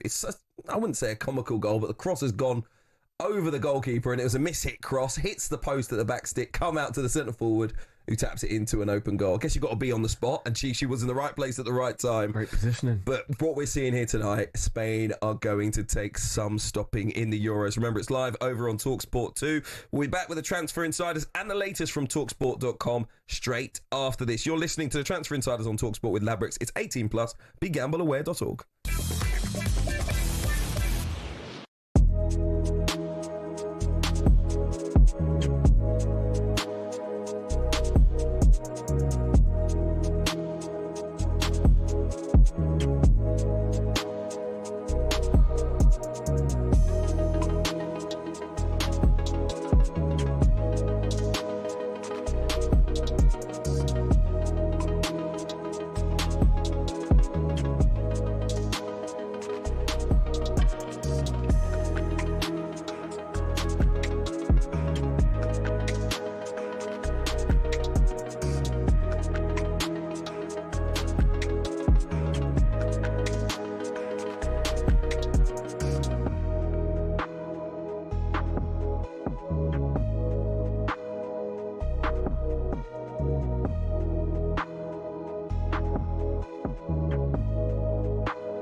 You're listening to the Transfer Insiders on talkSPORT. Hugh, Woozencroft and Flex are with you tonight. Just approaching half-time, a minute of time added on to go. talkSPORT 2 for Spain 4, Portugal 0 in the Women's Euros. Live commentary for you this evening. Jackson Cole's coming to the studio to give us the latest from talksport.com. So now it's time for this. No, there isn't a sting. It says so in my script, so don't blame me. Jackson, hello, good evening, how are you? Oh, that's a real shame. I really enjoyed the one last time. Yeah, we had a big build-up for you, you know, it was like a Ridley Scott production, you know, gladiator music and stuff like that, but they've just told me they couldn't find it, so there you go, you know. How are you? Yeah, good, thank you. Yeah, obviously, busy day with the Diogo Jota news, naturally. Quite a shocking day, but I do have some transfer news for you. Nonetheless, the first one coming from Tottenham, they are not having a good time of it in the transfer window. Another player who they're struggling to get, this one is Mohamed Kudus from West Ham. They've had a £50 million bid for him, rejected by the Hammers. Talks understands that the offer was actually placed last week and it was immediately rejected by West Ham. And well, Tottenham, they've not had a good time of it in the transfer window. As I said, Eberechi Eze, they're interested in him, but they've cooled their interest of late. Brian Mbeumo, he's got his heart set on going to Manchester United, so it's becoming a little bit embarrassing for them.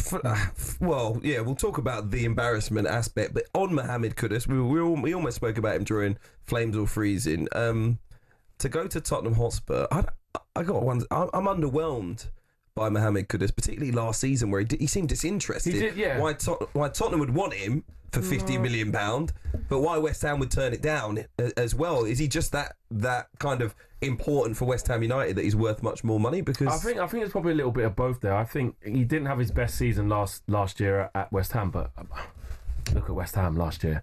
I mean, that was a tough environment to play in. Losing Lopetegui, then Graham Potter comes in, not much better. I know, but they had a lot of players come in. He was underwhelming, yes, but season before he was good. He's a good player. He is a very good player. Honestly, on his day, you use the term disinterested. Maybe he was. Yeah. Maybe he was, and I do think. Yeah, I don't think he's a bad player. He's definitely not a bad player. Mentally didn't look like. And if he went to Spurs, reinvigorated, they're in the Champions League. Thomas Frank's there. It's a new era at Spurs. Spurs are supposed to be. I know it's a bit embarrassing for them, like you said. They're supposed to be quite attractive now. So if they got, it'd be a massive coup for Spurs if they can get him, and one that I think they should absolutely be trying to go after. Interesting if he was just like a straight Brian Mbeumo. Like, we need someone that can do that role, left-footed, he's quick, he can do it, and then maybe they just wanted him for that reason. Anyway, we'll see. He doesn't look like he's going to end up at Tottenham Hotspur at least for £50 million. What else have you got for us, Jackson? This is Everton. They've reached an agreement in principle with Villarreal to sign the striker Tierno Barry. He plays as a classic number 9, so this is a replacement for Dominic Calvert-Lewin, who's going to be leaving on a free transfer. Barry, he has a £34 million release clause, but Everton, they've been able to negotiate a lower fixed payment in the region of 28 million, but add-ons could take it to that fee. He scored 11 goals in La Liga last season, which is an okay return considering he's not playing for one of the truly big clubs in Spain, Real Madrid, Barcelona, and so forth. And he did play for France at the Under-21 Euros, which just finished last weekend. So I think this is a positive step for Everton because they've really lacked that firepower in recent seasons. Seems that they need to get they've needed a striker for a long time, a consistent striker. I think Dominic Calvert-Lewin has had. He's had spells where he's done really well when you're starting to see the side of him where you go, right, he's going to activate now. We're going to see him go on this run because there's ability there. But he's been blighted with injuries and stop-start nature. It hasn't been good for him. Beto was having an awful time at one point, couldn't score for ages and started getting a few. I remember he was in tears one time he scored. So not somebody you can rely upon. Again, puts his body on the line, physical, gives it his all, but the quality's not there. Breuer, felt really sorry for him. He went there alone, didn't he? Injured. So they've had a real tough time, Everton, and David Moyes done really, really well to stabilise the football club. It's a new dawn, it's a new era. I say at Goodison Park in the new stadium. So Hill Dickinson doesn't roll off the tongue quite as well. Hill Dickinson says that doesn't roll off the tongue, but a really important acquisition for them. Hopefully in a new look Everton side. So yeah, good luck to them. Yeah, and you never know. It could make Beto play better. Yeah, knowing he has that exactly. competition, because he probably secretly knew Calvert-Lewin will get injured at some point. And yeah, the next story is also about Everton. They're not just looking to buy a new centre forward; they're looking to transform the team. There are a couple of other attackers. They still think Jack Grealish could be an option, but a loan move is only really possible for them. And I think there is an issue with wages. I think Everton would want City to continue paying a chunk of his wages. He's on quite high wages. Very interesting one. Liverpool player Ben Doak is also a player that's admired. Not many players do go directly from Liverpool to Everton or Everton to Liverpool, but Liverpool are, I think, looking to sell him. So you never know. You can always deal the devil, so to speak. The way that they've been able to sell some of the players that have come through their academy, they've had even just a minor impact on the first team, and they've gone for good money. It's one of the key positives about Liverpool. People are like, how are they going to break the transfer?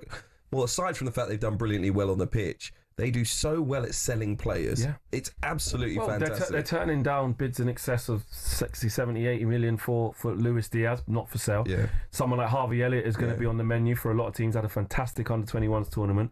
He now needs to go and play football. He was subject to interest from Dortmund in January. So they'll be looking for, according to David Ornstein and others, upwards of 50 million. Gerald Quantz's just gone, good money. Keller has gone, good money, 18 million, and he's the number one in himself. Could have probably been more. So you're right, Hugh. They do raise a lot of funds.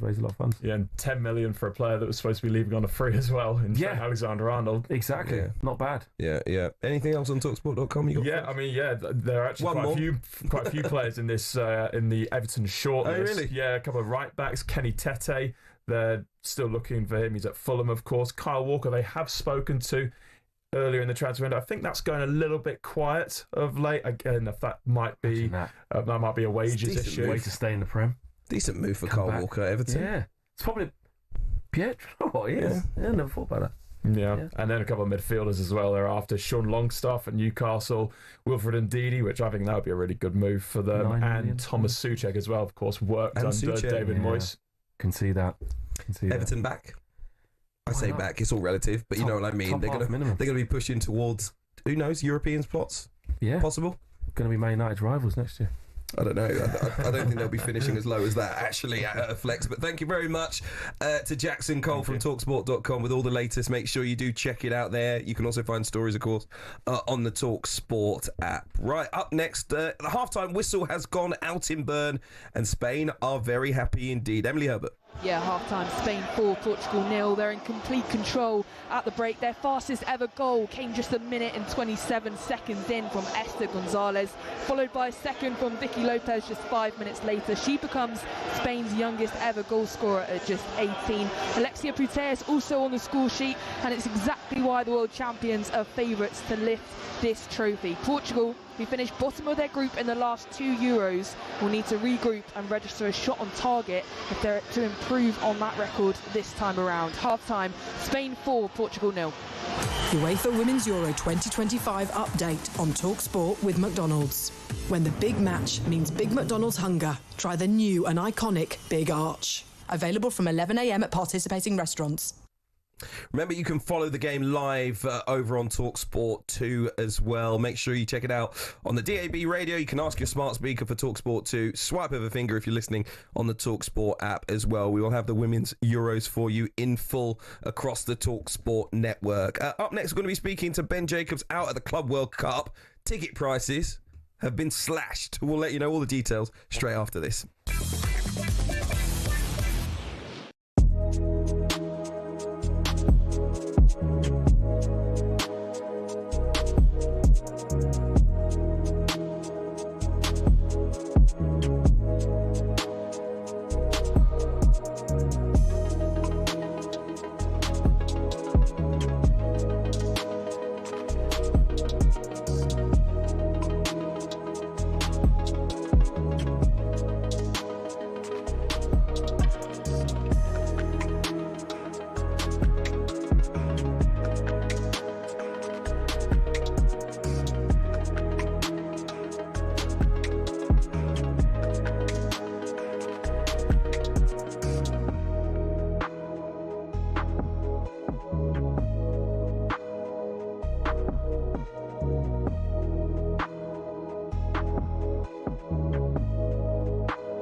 of Diogo Jota's death has prompted an outpouring of grief in Liverpool and around the world.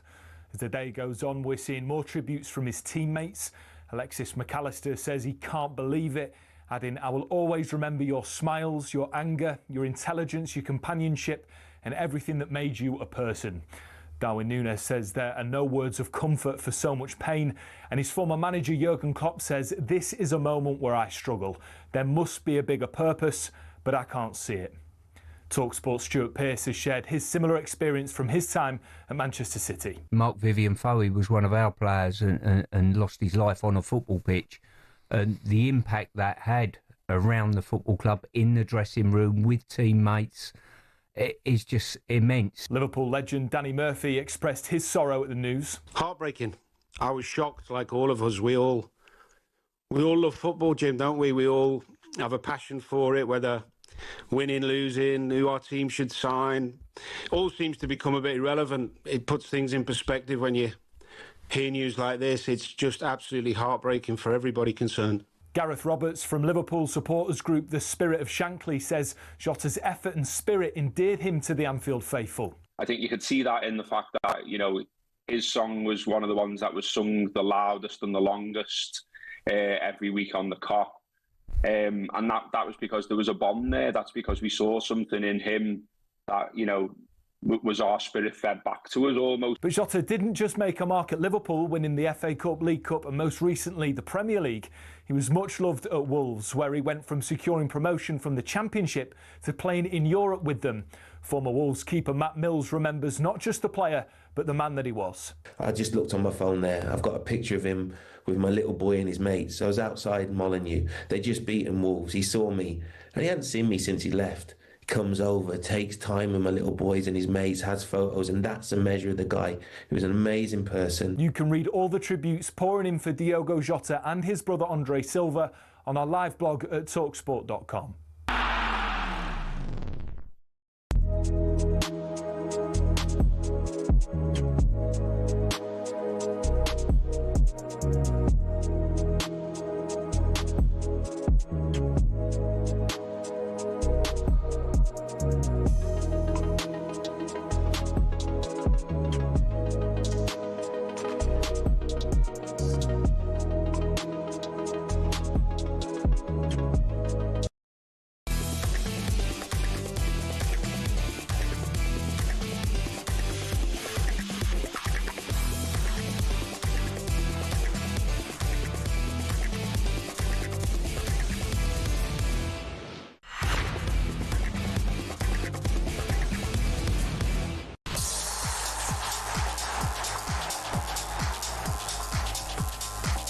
You're listening to the Transfer Insiders on talkSPORT. Hugh, Woozencroft and Flex are with you. This hour, what do we learn about Man City at the Club World Cup? Did Pep Guardiola's side show that with some new faces and some new ideas, they could be favourites for the Premier League? Or will that leaky defence remain a problem? We'll talk about Club World Cup tickets as well. They're cheap as chips now.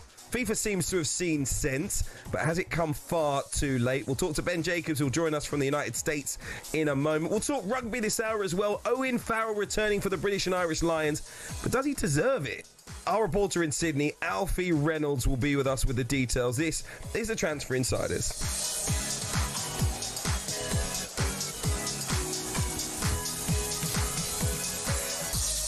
And as ever, if you'd like to join the conversation, 03717 223344. You can also text us on 81089.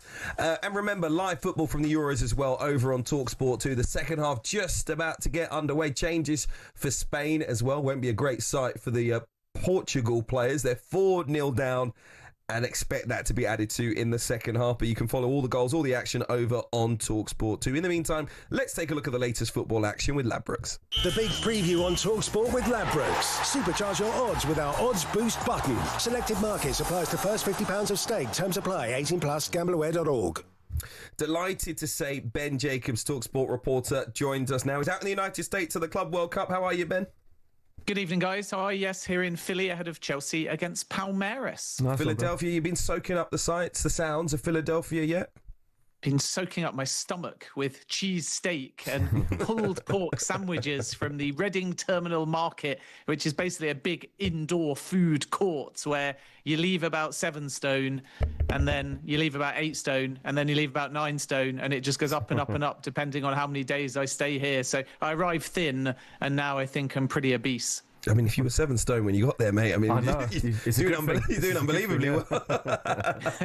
Right, listen, let's talk about some transfers. Of course, Newcastle United looking to cut their cloth accordingly, but they've submitted a £55 million bid to Nottingham Forest for Anthony Elanga today. Is that going to be enough to get this deal done, do you think? Yeah, I don't think it's far off. There's a possibility that the structure of the deal and the add-ons may take it a little bit higher, but it's a 10 million increase on a 45 million package that was dismissed out of hand. This one far more competitive, and talks have continued this evening. Clearly, we're at that stage of the window now where new financial year, pre-season upon us, and teams want to get things done. It's the same with Manchester United still and Brian Mbeumo, and Newcastle United are now optimistic that this bid stands a chance, or even if it's turned down, it can be finessed to the point where an agreement can be reached. It might need to go all in, slightly north of £60 million. That's what myself and chief football reporter Alex Crook understand on talkSPORT, but the sides are now not that far apart in valuation. Elanga is keen on the move, so Newcastle United may finally catch a break in the market, having not been able to get João Pedro over the line, having struggled at the moment anyway to agree a package for James Trafford. But it is more positive for Newcastle fans regarding Anthony Elanga. Just on that, Ben, as well, Manchester United do have a sell-on clause with Elanga, so that they could look to benefit off this deal as well, can't they?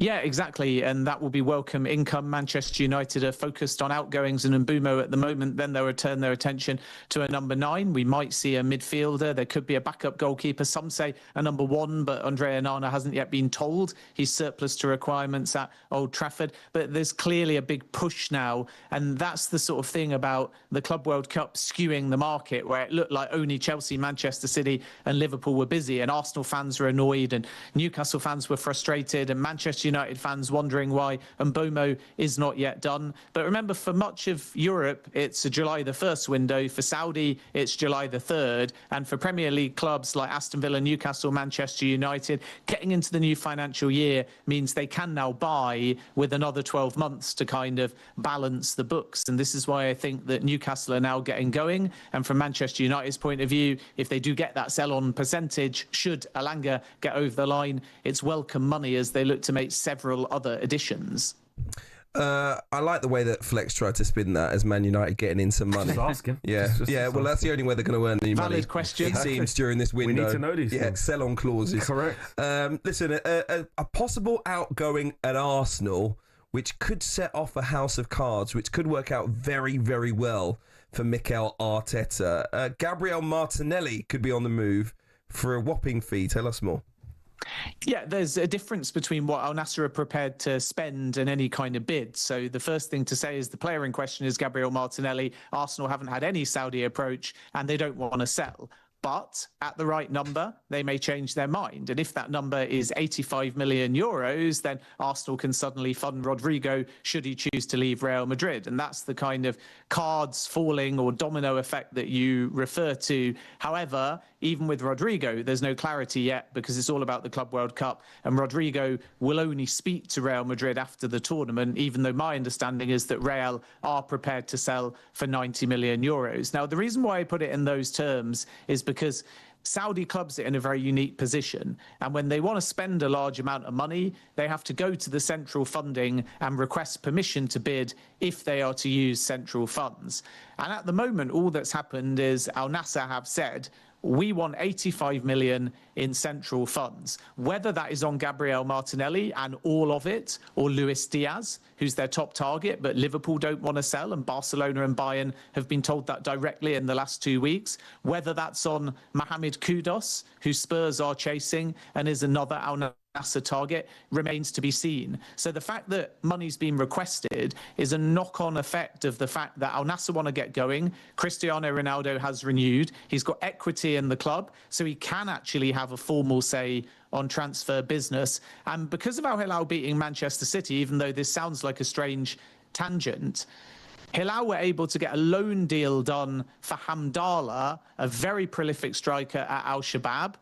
And the only way they could do that was by registering the player. And yet 2 days ago, the Saudi window didn't open until the 20th of July. So what happened was the Saudi FA moved up the window to July the 3rd. And the knock-on effect of that is every single Saudi club are saying, we want to know what our budget is. We don't want to sit around until the 20th. Yeah. If Al Hilal can move on the 3rd of July, we want to move on the 3rd of July. And that's why the budget and potential bids for Al Nassr are clearer. But there's no guarantee yet that it will be a bid on Martinelli, because there are other left-sided targets as well. But it's one to watch. And if it is on Martinelli because Luis Diaz is not available, then are Arsenal going to change their not-for-sale stance, knowing a Martinelli exit could potentially, if the bid is that high, fund a move for Rodrigo?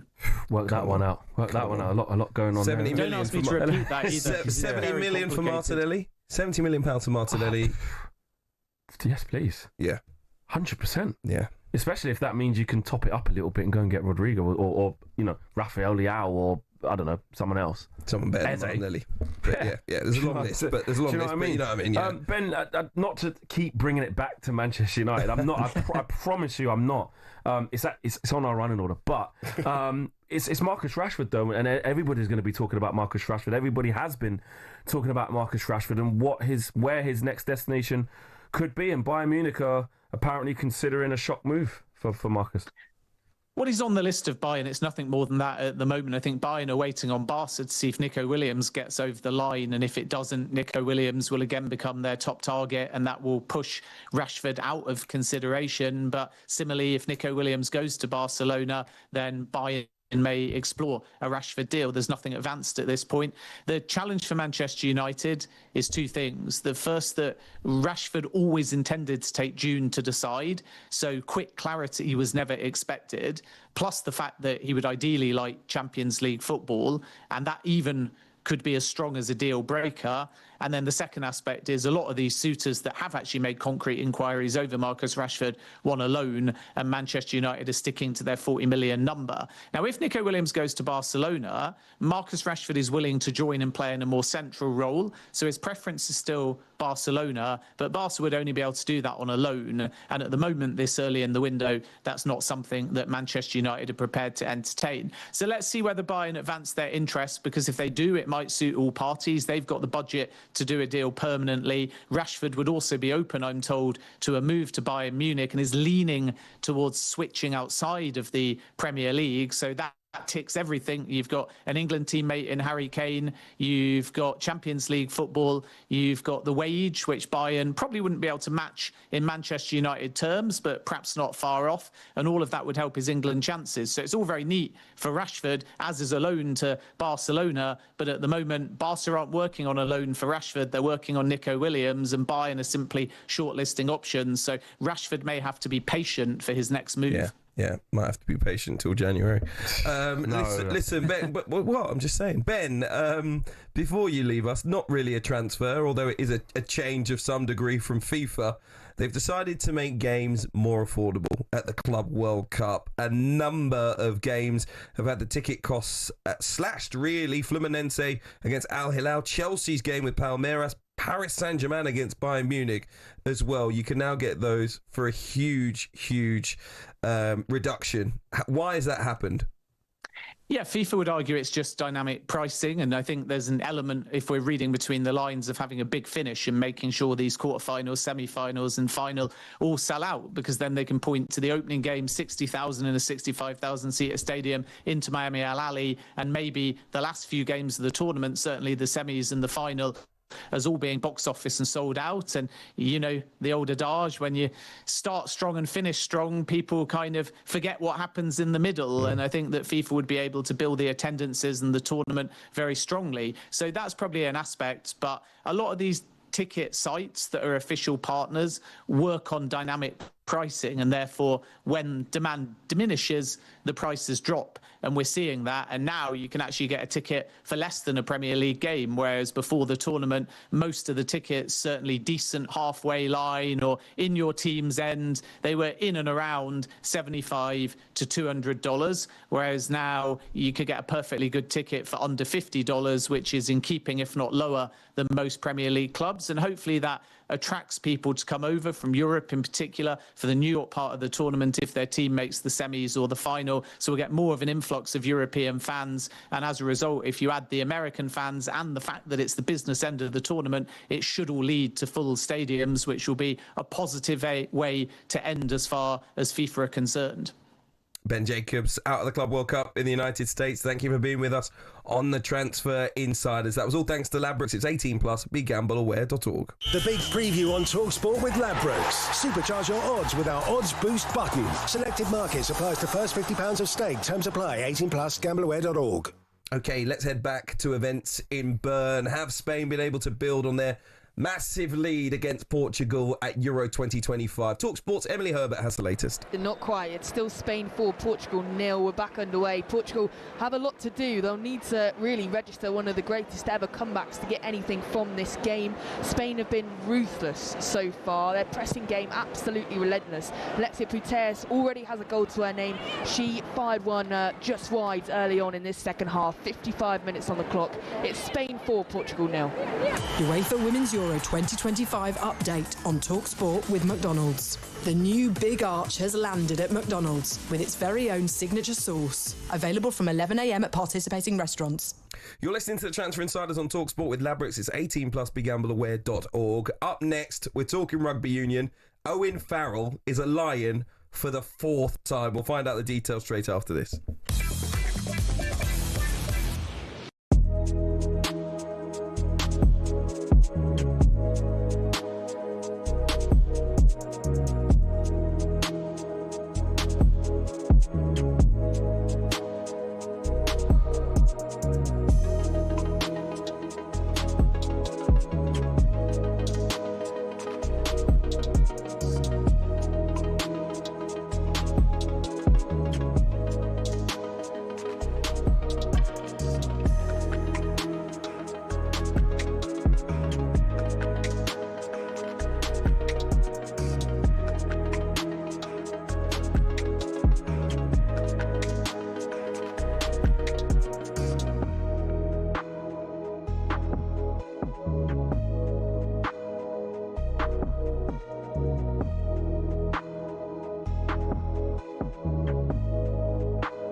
You're listening to Transfer Insiders on talkSPORT. Hugh, Woozencroft and Flex are with you this evening. We're going to kind of pause our football chat for the moment. We're going to talk rugby union next. Irishman Tadhg Beirne named as captain for the British and Irish Lions team to play the Waratahs in Sydney on Saturday. It's a game, of course, you can hear live on the talkSPORT network. It's a team that has 14 changes from the one that beat the Queensland Reds in Brisbane. Hugo Keane making his first appearance at fullback. Blair Kinghorn will make his Lions debut. He finished the season with the French title-winning side Toulouse not too shortly ago, but he has been picked on the wing rather than at fullback. The first time on the tour, the Lions go with a 6-2 split between the forwards and the backs on the bench. Let's hear from Tadhg Beirne. He spoke to talkSPORT earlier about the games coming thick and fast for the Lions. I think when you go into this Wednesday, Saturday, kind of next few weeks, it's gonna go by like when you blink. So it's all about. It's pretty much what the Lions is about, isn't it? It's adapting to all these games, kind of coming at you, taking fast, doubling up a couple of times. So yeah, I definitely agree with it. We're definitely touring. Well, I guess he's happy with the games coming thick and fast. Not something we always see in rugby union midweek games. We're used to it in football, of course. But there is a big Lion squad full of talent, so they'll be able to cope with it. But they have had a couple of injuries, which means some rather major changes. We'll talk Owen Farrell in a moment. Let's head down to Australia to speak to Alfie Reynolds, talkSPORT's reporter covering the Lions. Good. What time is it there? I was going to say good morning.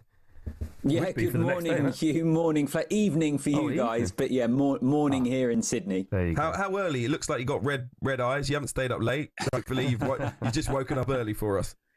Well, there have been a few late nights, but that's more because of work, Hugh. Nothing unprofessional. I'm sure. Yeah, I have just rolled out of bed. But to speak to you, lads, why wouldn't I? Pleasure to. Yes, well, he's milking it now. Firstly, before we get to Owen Farrell, let's talk about the team that was named by Andy Farrell for this game. We're getting closer, of course, to the Test matches. What do you make of the team? What do you think he's trying to learn from it? Yeah, well, still a heavy rotation, as you say, 14 changes in total from the game on Saturday. I think the important things here is getting Hugo Keane and Blair Kinghorn game time, because with Elliot Daly being ruled out the tour with an arm injury, brutal by the way, he was playing so well, he was close to back to his best. I think he would have been involved in the Test series, so I'm gutted for Elliot Daly, but I think Blair Kinghorn and Hugo Keenan and now your two out-and-out fullbacks on the tour. Yes, as you say, Kinghorn is starting this game on the wing, but you need to see those guys play. For form and fitness because of Keenan, because he hasn't played, he's been nursing an injury. For Kinghorn, it's less about fitness. He's just finished a long season with his club side Toulouse. It's more about him understanding what the Lions are trying to do, the structure of their play. So I think both of those guys featuring is pretty significant and pretty important from the Lions' point of view. Alfie, you know how much I know about rugby, so we're always talking about it. But Hugh tells me that Owen Farrell is potentially extremely lucky to be in this squad. Explain to us why. Yeah, so Owen Farrell called up yesterday. I'm struggling to think of an example of a mid-tour call-up that is as big a news as this one, lads. I mean, so you're right. Yeah, you guys are right in that based upon form and fitness, I can't really make a case for why Owen Farrell is there, given the fact that he's had a year in France that hasn't worked out. He's come back to Saracens early. He picked up plenty of injuries. He struggled to put together consistent game time, and we didn't see the best of Owen Farrell in France. That's absolutely certain. So if I'm looking at this team, and from that point of view, I don't quite get it, because I struggle to justify how Owen Farrell would be able to play his way into the Test team. And surely a Lions tour, with how special it is, coming around every 4 years, it has to be the best of the best and based upon form. I think a lot of this ultimately comes down to experience. This is Owen Farrell's 4th Lions tour, which, by the way, whatever you think of Farrell, and I know he divides opinion, I think he often gets criticised quite unfairly. What an unbelievable career he's had to be on his 4th Lions tour. I guess it's experience, and I guess it is the kind of guy that has been there and done it, that is such a ferocious competitor, will drive standards. Is there an argument here that you put him into the camp because he's going to drag everyone else along with you? Now, I'm not sure. You could have brought him in at any time. It doesn't just have to be to replace an injury. And then the other thing, actually, just to quickly mention, is Andy Farrell has kind of said, obviously, Elliot Daly plays fullback, wing, a bit of outside centre. Owen Farrell plays fly half and inside centre. So it's not a like-for-like replacement. Has Andy Farrell seen something with his centre pairings in the first couple of games of this tour? We haven't quite seen them click yet. Did he want another option that can play at 12 that's a bit more of a distributor than Bundy Aki or Sione Tuipulotu? I think there's a possibility of that as well. Sounds a bit like Jordan Henderson then, that. Well, Alfie's just a very diplomatic reporter, failing to mention that the head coach is Owen Farrell's dad. Yeah. Which also helps. I mean, I was waiting for him to drop he's that. He's had an unbelievable career capped by his dad calling him up for a Lions tour. It's probably the lowest of his significant achievements, by the way, in the game, because, as you point out, everything else he's truly earned. You can't deny it. Yeah. You know, everything else that Owen Farrell's earned in his career, he's deserved. He does not deserve a call up to the Lions. Not right now. He hasn't played. He has not played well enough. And I agree. But I don't think he's been called up because he's the coach's son, which I know is the obvious thing and the obvious route. I'm a very obvious guy, as you know. No. But I mean, the point is, I think there's a lot of people. If you don't watch loads of rugby, you hear about the story and you hear, well, he's the coach's son. He's been called up because he's the coach's son. Yeah. That's not what is happening here. It's not primary school. Yeah, exactly. But I agree with you. Yeah, based upon his game time in France and his form, he's not the next cab off the rank, is he? Yeah, I feel for Darcy Graham of Scotland, and this is probably the biggest issue for me, is that Daly is a creative back three, as you mentioned, outside centre player with a long boot on him. He can be a point of difference, particularly late on in matches. We've seen him score great tries late on to win games in international rugby. He's obviously been on Lions tour before.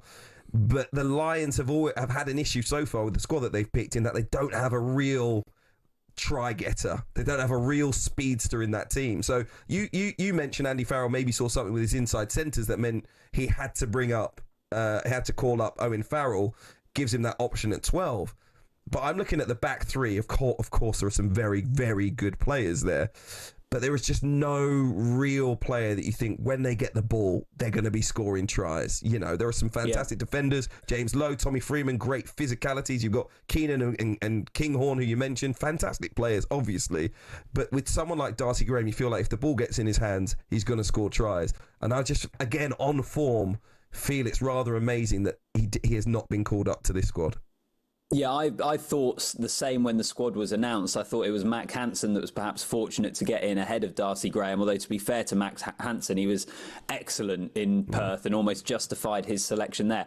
Out-and-out gas has been an issue, I think, with this squad since it was named, and it's almost like they're not going for it, Hugh, and they're going to back their structures and their overall attack to be able to give opportunities to, as you say, James Lowe and Tommy Freeman. And I think Andy Farrell's been happy with the performances of his wingers, which is maybe why he hasn't called someone else up here. I actually think Emmanuel Faye-Waboso was unlucky with the season he's had in terms of injuries, and then also the red card he picked up playing for England against France the other week, which has meant he's got a ban at the moment. I really feel there was a chance he could have got called up had that not happened, because he is another difference maker, as you say, a bit like Darcy Graham on the wing. And then the other players, when we were looking at Elliot Daly getting injured and you're thinking who could be selected, a lot of the names speaking to people out here that we were thinking was Tom Jordan from Scotland, because again he's a guy that does cover multiple positions, a Jamie Osborne from Ireland who covers multiple positions. Owen Farrell has always been this possibility on the horizon. I'm not sure we necessarily expected it here. Extraordinary story. And I asked Andy Farrell this yesterday, and I said, look, is Owen here for experience and to help prepare the team for the test series because he has been there and done it, because of the standards, everything I've already mentioned? And Andy Farrell said, no, he wouldn't be here if he couldn't play his way in. We wouldn't be calling him up. And I just think, surely Owen Farrell's not going to be playing part in this test series, but maybe he is. Maybe he is. It's an amazing story. It is, but it would. I hate to say this because he's been a British and Irish legend. You know, he's played on this. This is going to be his fourth tour. But if he's in that test side, I think Andy Farrell might lose a bit of respect from the rest of the players. You think it's just too obvious that because this is a reward for being amongst the best players at that given moment once every 4 years. You have to be playing out of your skin to get in this squad. The talent is unbelievable. But sometimes you pick a player what you've done before. No, but it's been so far off it. It's like Jordan Henderson being that's what I'm saying. It's like England football picking Jordan Henderson being like he was great a few years ago. I mean, it's more recently than that. Owen Farrell's been fantastic. He's just had a poor season. This season out in France, he hasn't adjusted. So isn't there that thing that if you get him fit, you can get him in, not just the pressure's too much, the ability, but he can deal with it. Like he's so experienced. He's been there. He's done it. If he can lock in for a short period of time, the tour's not. Listen, I'm not against him. I'm not against him. I'm an England fan. He's done fantastic things in the game, off the pitch and on the pitch, and he will contribute, particularly as we know, great leadership, great intensity when it comes to training. All of his teammates say this is the guy who sets the benchmark whenever you walk on that training pitch. But why not pick him from the outset then? If he's going to be, there was 2 spaces that Andy Farrell put in that squad where he said there's a couple of players need to prove form and fitness. Everyone thought he was talking about Owen Farrell. Just call him up if you think that that's what he's going to offer. So anyway, listen.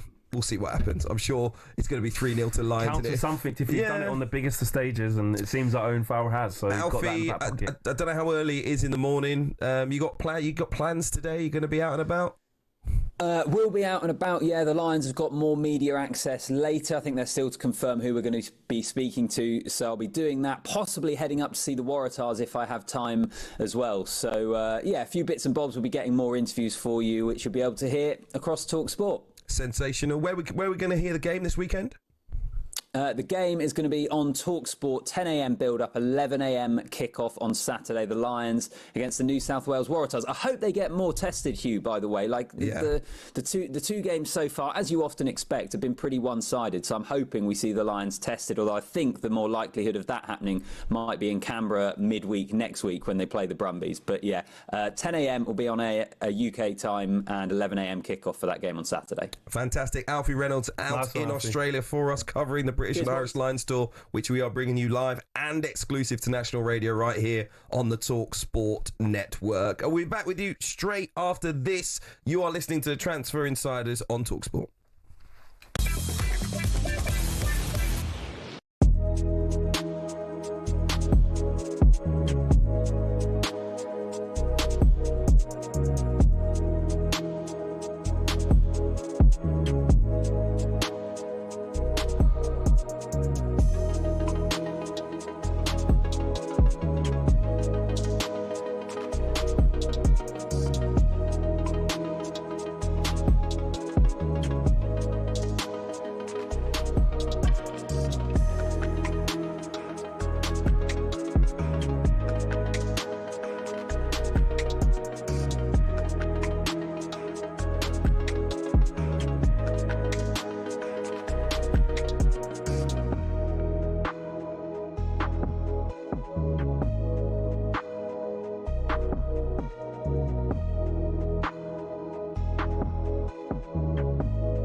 You're listening to the Transfer Insiders on talkSPORT. Hugh, Woozencroft and Flex are with you live on talkSPORT 2. Portugal are getting a little bit of respect back into their performance at Euro 2025. Let's get the details from talkSPORT's Emily Herbert.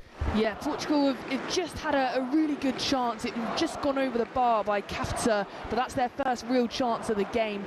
And if they are to get a foot back into this game, they're going to face a mountain. It's still Spain 4, Portugal 0. Spain showing no signs of slowing down. They're intensely pressing, precision, remain as sharp as ever. This would be their biggest victory for Spain at the Euros if the score was to stay like this too. And they're missing some regular starters. Less than 15 to go. It's Spain 4, Portugal 0.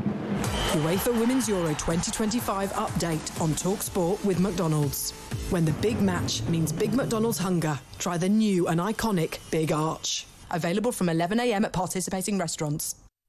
And the action at Euro 2025 continues over on talkSPORT 2. This is the Transfer Insiders on talkSPORT. I am Hugh Woozencroft. Alongside me is Flex. A lot for us to discuss.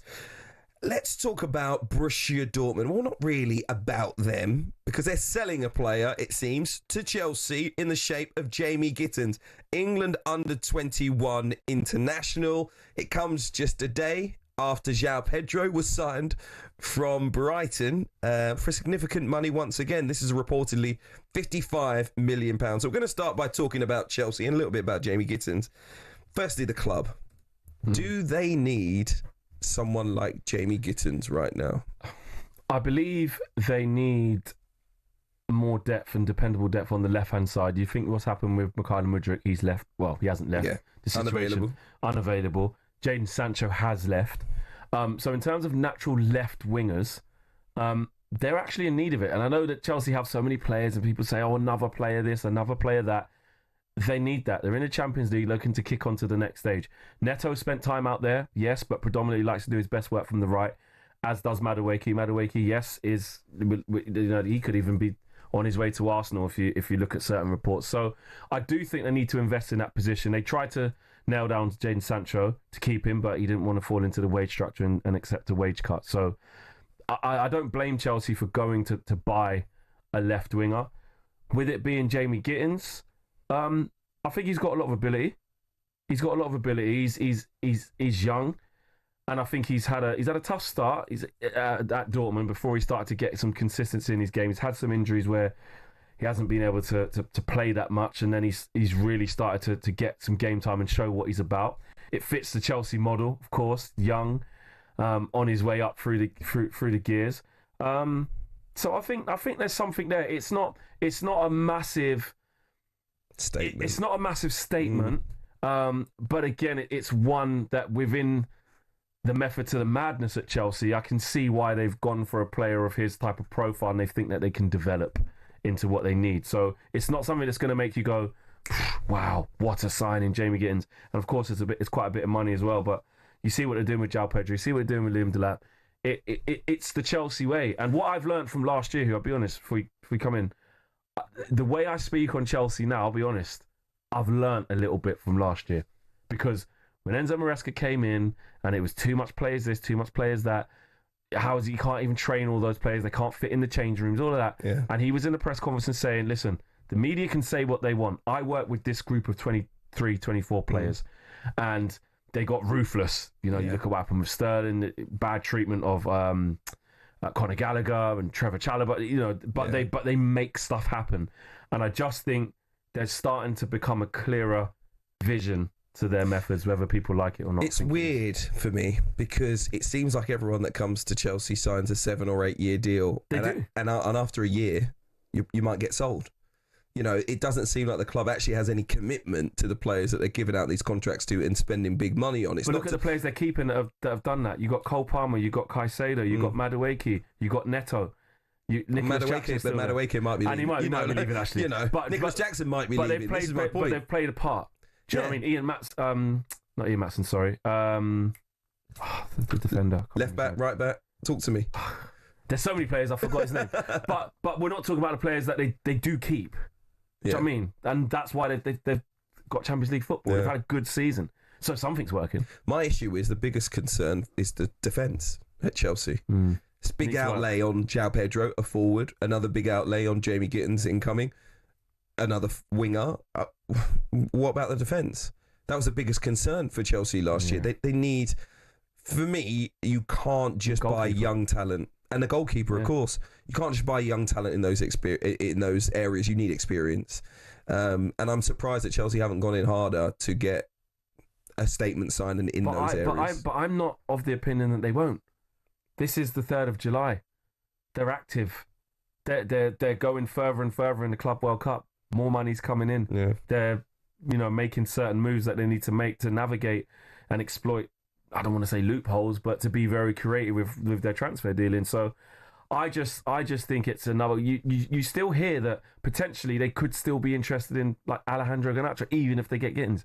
It's like I don't see this as a limitation. What we've seen from this Chelsea setup is that it's not normal. The other thing, I mean, listen, they got to Champions League. They won a European trophy this year. So in that regard, the plan is working. They got a good chance of getting at least to the final of the Club World Cup. But I'd be almost concerned. Say Garnacho, you mentioned there. You are being signed where it's like, right, what is the plan for me? Yeah. João Pedro's gone there. Christopher Nkunku's gone there. What is the plan for those players? The turnover's quick. Those two, and that's what I mean. Where I'm like, the turnover is quick. So Felix. You go and you have a short period of time to really state your claim and cement your place in the team. We'll have a look at you for a year or two. If you're not it, you will be gone. Yeah. That's the model. Okay. It's no different to like when Roman Abramovich with the manager sort of right, we're moving on, just in a different way. Newcastle United, their fans have been waiting for a while for them to get some business done. They've submitted a bid for Anthony Elanga of Nottingham Forest, reported to be around £55 million. They missed out on a few targets so far this summer. So Newcastle United fans probably feeling a little bit disappointed, but if they can get this over the line, good move. I think so. I think a really good move for Anthony Elanga. And actually, you look at how explosive and powerful that Newcastle are. Anthony Elanga is an athlete. He's very, very explosive, very quick. And I look at the sort of season that Jacob Murphy just had. And I picture swapping him out for Anthony Elanga. I like it a lot. Forest fans would be really sad to see him go. Getting him for 15 million from Manchester United and seeing the development of him in the last couple of seasons has been brilliant, especially last season. And they've got every right to sort of try to keep hold of him or demand sort of 60 plus or north of 55, or we'll see what happens. So that'll be a big loss for Nuno, especially with Forest and the season that they had, and they want to build upon that as well. But for Anthony Elanga, I think it's a great move. We're playing in the Champions League alongside his Swedish compatriot in Isak as well. We forget about that. If you lose Elanga, if you're Nottingham Forest, though, does that mean that someone like Morgan Gibbs-White just can't leave the football club? You can't lose them both. Yeah, I mean, listen, money could talks. Be huge money, but big money, and it's a chance again if you spend it right. And the decision makers at Forest, look at the team they've built now. So they've got experience of going to get some bargains and getting some players. Morgan Gibbs-White was about 40 million, but of spending money wisely. But if they raise a lot of money, I mean, if they did but you sell think about those PSR, they had a points deduction, didn't they, not too long ago? Nottingham Forest. Exactly. So you think about. Actually, we've got into Europe. It's a chance that there's money coming in through the door. Yeah. You don't want to sell your best players. Don't want to.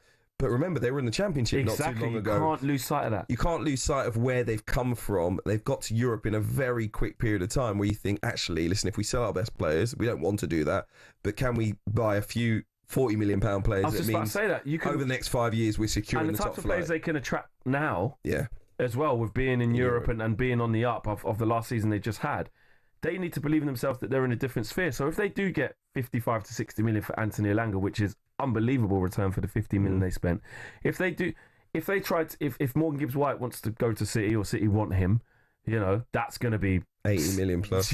This is serious money. Yeah. They've kept the centre half. Murillo, he signed a new deal, didn't he? Milinkovic is that. You have to keep him. People will be looking at him. People will be looking at him. They've got a lot in there that people want to take, but. No, I think if they do sell for that amount of money, there's a serious chance that they've got to reinvest in the Spurs. Yeah. Okay, all right. Listen, Flex with you on Transfer Insiders. I am Hugh Woozencroft. It's all thanks to Ladbrokes. It's 18+. BeGambleAware.org. Coming up next, we'll be talking about Rodrigo and Gabriel Martinelli. Stay with us for that.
This is the Transfer Insiders on talkSPORT. I am Hugh Woozencroft, alongside me, Flex, for your whistle-stop tour of the biggest transfer news of the day. Up next, we're going to talk about Arsenal. They've been linked with a certain Brazilian winger, Rodrigo, who it's reported has been told, well, not hasn't been told, but really Real Madrid are telling the media that they would listen to offers somewhere in the region of 85 million euros, just in excess of 70 million pounds. And a London club, Arsenal, have been linked with him. It could be a little bit of a domino effect. We're going to talk about who might need to leave the club in a few moments' time to make this deal happen. But what do you think of the idea that Rodrigo, who's been a mainstay for quite a period of time now at Real Madrid, could become a Premier League player at Arsenal? I think that's mouthwatering for Arsenal fans. I think he's a huge name.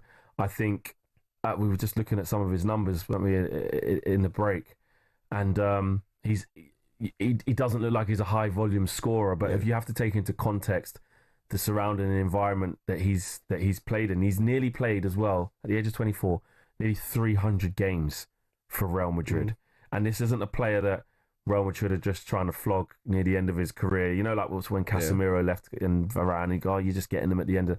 No, he's 24 and he's played nearly 300 times, and look what he's won.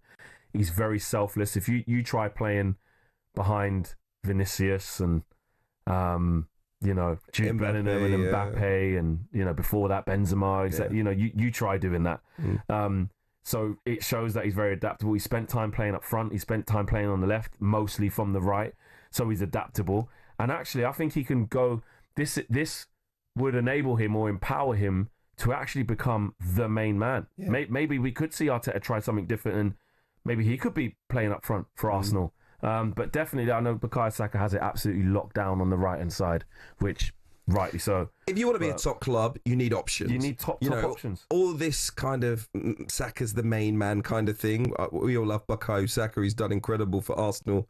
They haven't really done much.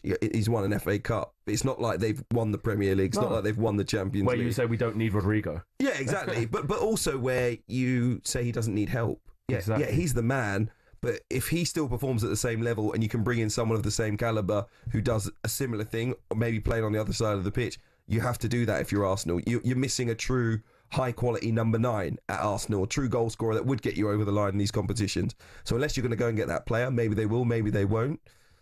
Arsenal actually, as good as they've been, they're still a club, and I've said it before, who are lacking top draw quality. Saka I love. I don't think he's world-class. Ødegaard, I don't think he's world-class. Rice, don't think he's world-class. The player that I'd really put in that category probably is William Saliba Saka is, as a centre-back. But he's almost there. Yeah, you know what I say by world-class? Like, the game against Real Madrid was probably a breakout performance for him. Came back from injury, so it wasn't even at 100%. Played out of his skin. Done against France, against England. the European champions. Like Bukayo Saka, is there? He ain't Salah. He's Nobody's not Haaland. No, but he's not that player. Rodrigo's not. But my point is, Saka needs help. Yeah, he needs help. But he's world class. He's not going to carry you to one of those big competitions on his own. No. That's my point, right? You can argue. I guess I don't think he's world class, but others can argue that he is. But my point is, whether you think he is or he's not, he needs help. Yeah, 100%. Too much burden on him. And at the moment, they haven't given him that help to help him get over the line. For far too long, Arsenal have not made the statement signings of intent that they've needed to. Last summer was when they needed to close the gap on City. What did they do? They came back with Mikel Merino, Calafiori, and Sterling. That's not going to get you over the line, is it? That's not going to get you the real needle movers, is it? So I think now Arsenal fans are tired of excuses, tired of reasons as to why they haven't got what they want to see the work done. And yes, they've made 3 signings that actually they did need to make. Like Kepa for 5 million to get Neto out as a second keeper makes sense. You've lost Jorginho, so you bring in Norgard. He's 31, knows the league. That's fine. Partey's left. Zubimendi, fine. No problems with that. Yeah. But Arsenal fans right now don't want to hear about Norgard. They need a number 9. I don't want to hear about Kepa. They need a left winger. They need those 2 players. So excite them. Rafael Leao, Nico Williams, and I'm not going to get Nico. These types of players. Rodrigo, Šeško, Gyökeres, Eze. They're 6. Get them 3 of them. To facilitate a potential move for Rodrigo, who I think would be a high tier of signing, right? A top tier signing, I think, for them to make. They're going to have to sell somebody. And talkSPORT's Ben Jacobs joined the show, and he's revealed that Arsenal winger Gabriel Martinelli could be on the move to Saudi Arabia. There's a difference between what Al Nassr are prepared to spend and any kind of bid. So the first thing to say is the player in question is Gabriel Martinelli. Arsenal haven't had any Saudi approach and they don't want to sell. But at the right number, they may change their mind. And if that number is 85 million euros, then Arsenal can suddenly fund Rodrigo should he choose to leave Real Madrid. And that's the kind of cards falling or domino effect that you refer to. However, even with Rodrigo, there's no clarity yet because it's all about the Club World Cup. And Rodrigo will only speak to Real Madrid after the tournament, even though my understanding is that Real are prepared to sell for 90 million euros. Now, the reason why I put it in those terms is because Saudi clubs are in a very unique position. And when they want to spend a large amount of money, they have to go to the central funding and request permission to bid if they are to use central funds. And at the moment, all that's happened is Al Nassr have said, we want 85 million in central funds. Whether that is on Gabriel Martinelli and all of it, or Luis Diaz, who's their top target, but Liverpool don't want to sell, and Barcelona and Bayern have been told that directly in the last 2 weeks. Whether that's on Mohamed Kudus, who Spurs are chasing and is another Al Nassr target, remains to be seen. Ben Jacob is there, updating us on a possible move for Gabriel Martinelli. I'd sell him immediately. I don't mean to be disrespectful to Gabriel Martinelli. I don't think he's been at the level enough, and I don't think he has been available enough. And if you're a top team, but and like Arsenal, you're not the richest team in the world, you're trying to compete with some of the richest teams in the world, when you get offered that kind of money, if indeed they do get offered that kind of money, maybe they won't, but if they do, it's a no-brainer. Yeah, I think you have to separate like the emotion and sentiment. I think for a young player coming through at Arsenal, Gabriel Martinelli's done really, really well. He has, and in certain games, because you do worry about it's the consistency. In certain games, he's an absolute handful. You know, defenders sometimes can't get near him. He's lightning quick, but I think there's an understanding that he's below the level of, again, hanging your hat on him being the main left winger. If he's in the squad, fine, but it just so happens that there's big money that's available for him to leave, which they can access somebody else. In this case, Rodrigo, maybe potentially Eze, no brainer. But I do like Martin. I do think he's a good player. But in terms of Arsenal upping the ante, again, statement signings and going after the big trophies, they have to be ruthless. And I think I agree with you, Hugh. If that type of money is on the table for Gabriel Martinelli, you take it if you're Arsenal, in my opinion. Absolutely. Okay, Flex, thank you very much indeed. This has been the Transfer Insiders, the show live tomorrow on radio, YouTube, Smart TV and the talkSPORT app from 7 p.m. You can catch the podcast on Apple, Spotify, Acast, or wherever you get your podcasts from. Right, the full-time whistle has gone in Euro 2025. We brought you the game live on talkSPORT 2, and Spain open with a very healthy win indeed. Let's get the details at full-time from talkSPORT's Emily Herbert. It's 5 for Spain. Spain 5, Portugal 0 at full-time. It's Spain's biggest ever win at the Euros, and it's their first clean sheet of the year. 4 goals coming in a dominant first half. The first just after 90 seconds, the final in extra time. Gonzalez, Lopez, Putellas and Martin Prieto in extra time, all on the score sheet, in a performance that underlines exactly why Spain are the favourites to win Euro 2025. Portugal simply couldn't cope with the intensity of the red shirts. Their only shot on target coming in the 90th minute. They'll face Italy next, but full time in Bern, it's Spain 5, Portugal 0. UEFA Women's Euro 2025 update on talkSPORT with McDonald's. When the big match means big McDonald's hunger, try the new and iconic Big Arch. Available from 11 a.m. at participating restaurants. Thank you for being with us on the Transfer Insiders. Flex, thank you very much indeed. Yeah, I've just realised I've got a piece of tape stuck to my head off these headphones. Thank you very much indeed. Thank you for everyone that got in touch. Coming up next on talkSPORT, the Sports Bar with Jamie O'Hara and Jason Cundy. Give them a call, 03717 2233 44.